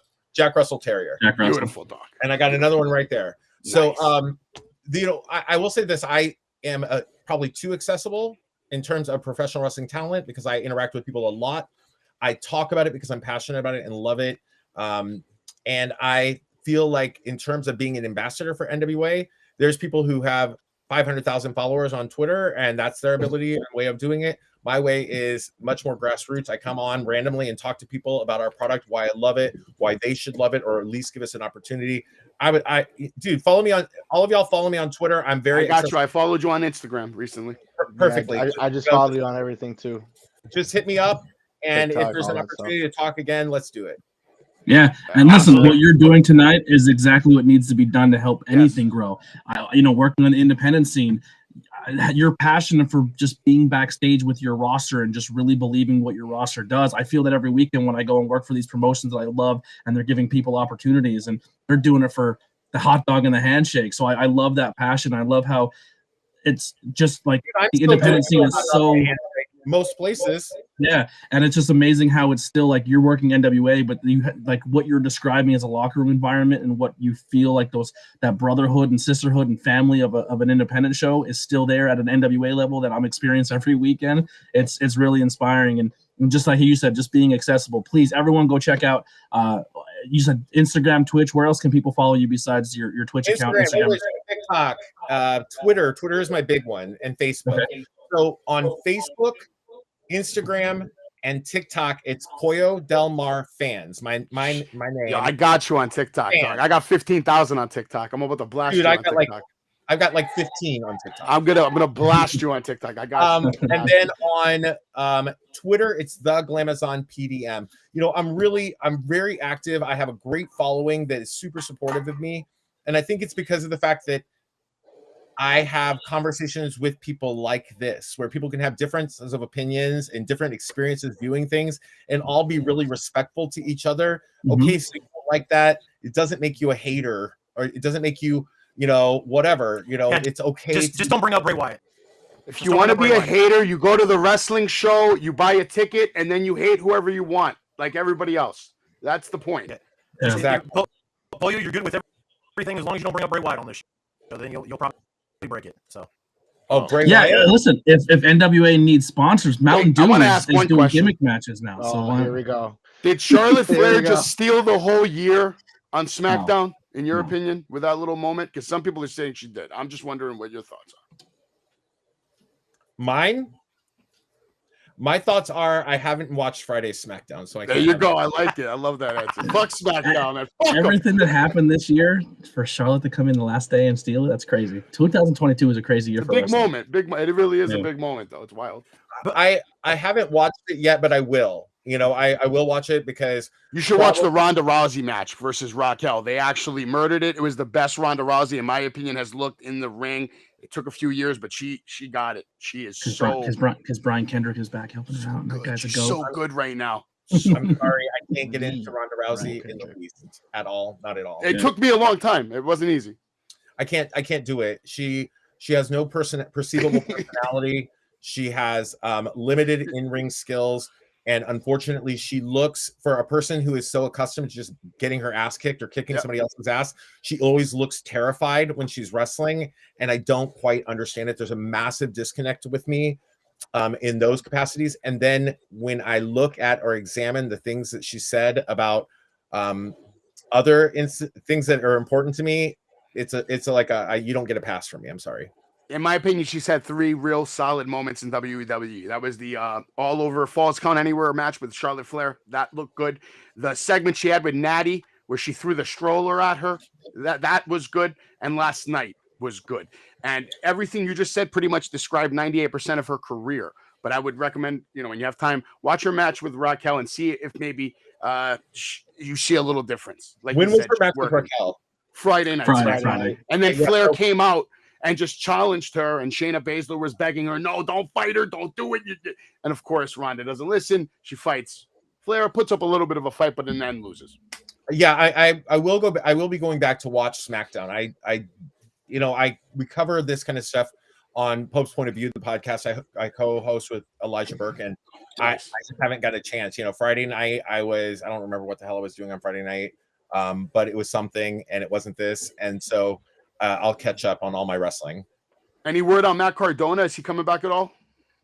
Hell yes, Matt Cardona is coming back to NWA. At our live pay-per-view, our live power on the 31st of January of this year, Matt Cardona and Tyrus are signing their contract for their big match at Enough Said. Nice. He's going to have a new scar in his head, compliments of the barbed wire bat that I made for Bully Ray. Well, I actually anticipate hopefully Bully Ray being back with us as well. Bully's been on a series of shows with us. And I'm enjoying what he's doing with us. I'm enjoying what he's doing with Impact. Yeah. Him and Tommy are kind of killing. A lot of people are loving that. All the old school fans are digging it. Yeah, I do wish that. What was that? Well, earlier on the show, that was one of my critiques of Impact. I said they have a very young talent roster, and they can literally build the future with young guys, and then they bring in these older guys, and they kind of. It's for the pop. It's for the cheap pop. That's all it is. It's for the old school ECW. I want to see you build Ace Austin and Masha Slavovich and Deanna Purrazzo. I don't. Right. You're not wrong. And they are doing all of that. To their credit, they are building these people. Yeah. And they, but at least once a year, they have to, for whatever reason in their mind, give that kind of showcase over to these former ECW people. The problem I have with it is I can't imagine. You're not old enough to remember when Tommy Rich was like the big thing. Fired up. Someone fired up. In 1981, Tommy Rich won the NWA World Heavyweight title for exactly 4 days. For the rest of his career, which is still quite literally going. To tell everybody. That's all people talk about is his 4 days as NWA World Heavyweight Champion. I cannot fathom being a pro wrestling personality or a competitor who spent 3 years in a company and 40 years later, that's all they want to fucking talk about. Poor Tom, poor Tommy Dreamer. Like the dude's entire career started and stopped there, even when he went on to other great things. That's all people want. Well, to give some fairness to him, I mean, people are talking about Super Bowls they won 40 years ago in one game. I won the Super Bowl. I won that one game. But that is a different thing. Not to him though. But that is in his sick mind, he thinks it's his Super Bowl. that is a career-defining moment. Saying to somebody, I won the ECW World Title. That's a career-defining moment. Tommy Rich winning the NWA, that's a career-defining moment.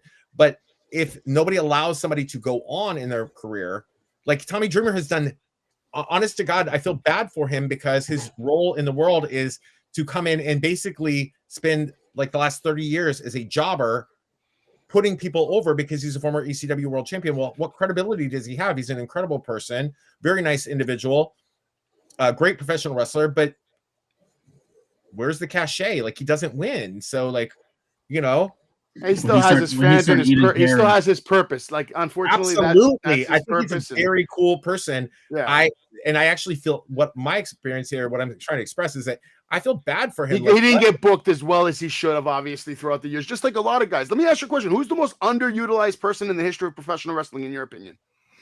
The most underutilized? In my opinion, it's the Big Show. Oh, God, I feel like he was overutilized. Well, you know what I mean? They didn't make him look like what he should have looked like, though. That's all I'm saying. No, and there's a reason that they didn't do that. WCW did, though. I thought WCW did an okay job in the beginning. You're aware of why that can't happen, right? Tell me. The reason that can't happen, the reason he cannot be utilized fully the way he should, is because of the fact that for that character, you cannot consistently have them in the same company. That type of character has to leave and go and be the same character and do the same exact story somewhere else where they are undefeatable, they're crushing, they're killing, or whatever. Because once you're in a consistent company for over a period of time, once somebody has broken that mystique, it cannot be recreated. Yeah. It is done. You can only be undefeated one time. Therefore, you can only be undefeatable one time. But they made him look stupid on his first night in WWE when he helped Stone Cold win the match by throwing him out of the cage. That pissed me off when I saw it the first night. Well, with him, I think the problem became that he wanted, he also, there's something that presumably isn't very fulfilling to someone who's actually a good actor like Paul White is, for them to want him to play this very narrow character, right? Yeah. And they could have packaged him initially not as the Big Show or not whatever. What if they had given him some kind of a gimmick character very similar to a Kane or an Undertaker? Now that would have given him greater legs. Captain fucking Insano, and I'm all here for it, baby. I'd love to see Captain Insano come out and just beat the shit out of some people. Okay, Crazy Savage, you and I are talking, and they are deceased. They are absolutely. It's been a 3-hour stream. It's been a long night. But we want to thank Wrestling Savage. Check him out on all social media, as well as Polo De Mar for coming. Thank you so much, seriously, and talking NWA with us. And I hope more people in our stream and people who watch this back give NWA a chance. Just go do it. Go check it out. It's free on YouTube. If you have Fight, go check it out there. Lots of great stuff coming. They just filmed a whole bunch of things. What you were saying earlier about possibly looking for a TV deal, dude, remember how awesome that studio-style thing worked for Lucha Underground on Netflix? We need more wrestling on streaming services.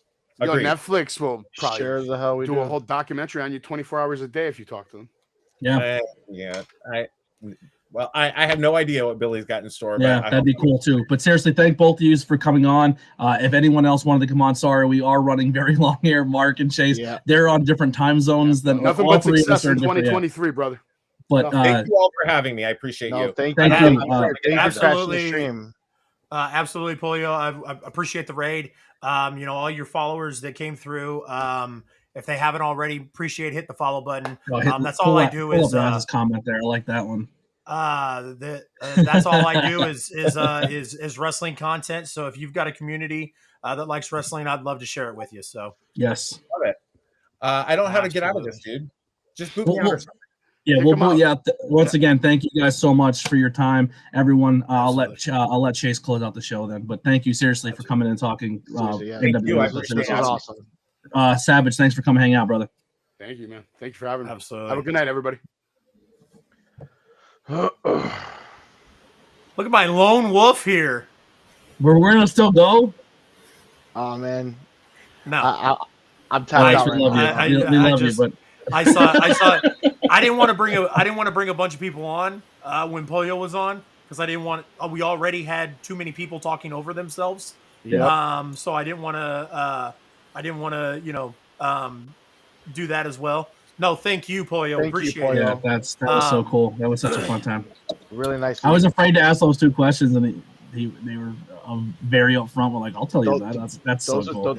those I were went hitting, bro. and got my computer. Oh, see, if you would have messaged me that, I would have let you in. Listen, we'll talk in the Discord. It's been a 'cause long night. If you guys want to hang out, head It's over to 3 the hours, ABJ bro. Discord, and we'll talk all night there. But we When I are saw beat. when I saw you sitting in there, Axel, I was like, "There's no fucking way I'm letting Axel in here with this shitty ass mic." But I Oh, have my computer now. Oh man, that sucks. Hey, you know what?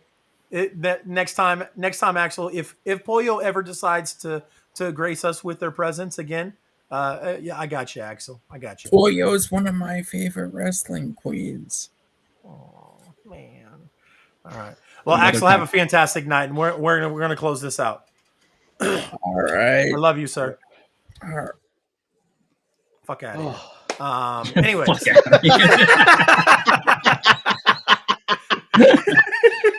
If anybody wants, my Discord is up there. If you want to come hang out in the Discord, boys, thank you. What a great night.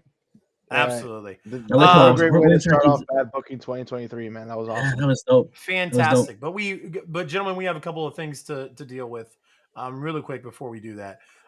Unanimous decision. Roman Reigns was the Roman. Yeah, of course. Okay. All right, cool. Bad booking of the week, Oh, bad boy. booking of the year. Oh, Let's hear it. Um, Let's hear it, ABJ. wasn't expecting that one. It's on the fucking rundown, Mark. Is it? Bad booking of the week for me. Does it have to be wrestling? No, I'm joking. I want to go back at my commanders. Bad booking of the week for me. Hey, what did AEW do this? Oh, Darby ending the show and scaring off Samoa Joe. That ruined it for me. Absolutely. Of the year? That's my week. Oh, okay. Give the year. And the Well, year what's for your- me is what's just your- the return and the absolute half a year of absolute nothingness of Bray Wyatt. Ooh. Who thought that was not gonna happen? I knew that shit was coming. I went all the way across the world and cut a promo in Saudi Arabia. That was a great meant promo. nothing. What was your best? What was the best part of it? What did you get out of that? In that, I got to junk see Bray Wyatt nonsense? back. Yeah. Cool. Mark, what is your bad booking of the week and of the year, sir? There's nothing that really got me this week. So if I had to do a bad booking of the week,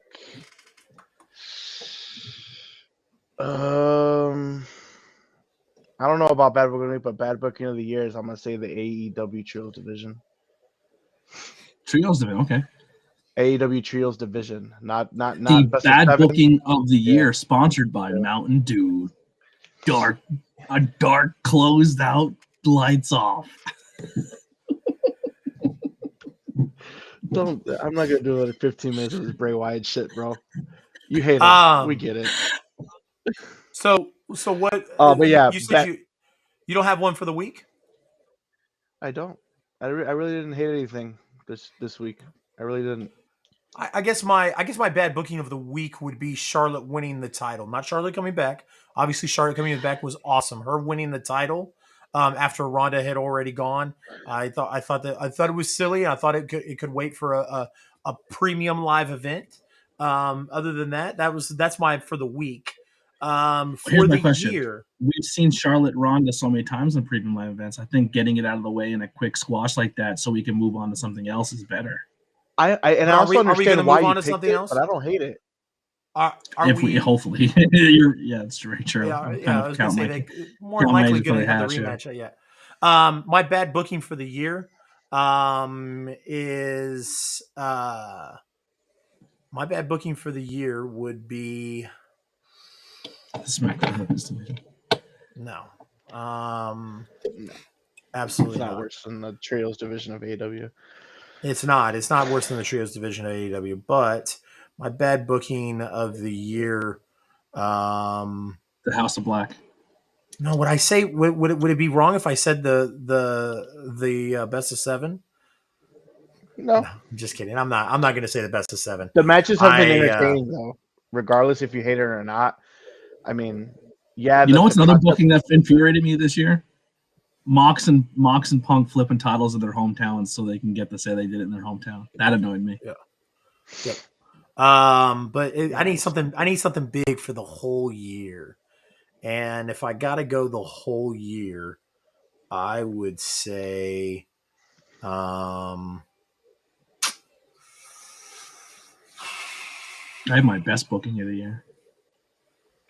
What's your best booking of the year? Triple H and Stephanie getting old man out of the company. Oh, I heard that. Wish I didn't, but I did. All right, bad booking of the year, Chase. What is it? Let's close this out. I know. I'm having trying to stall a terrible time here. I know. Shane McMahon in the Royal Rumble. Fair.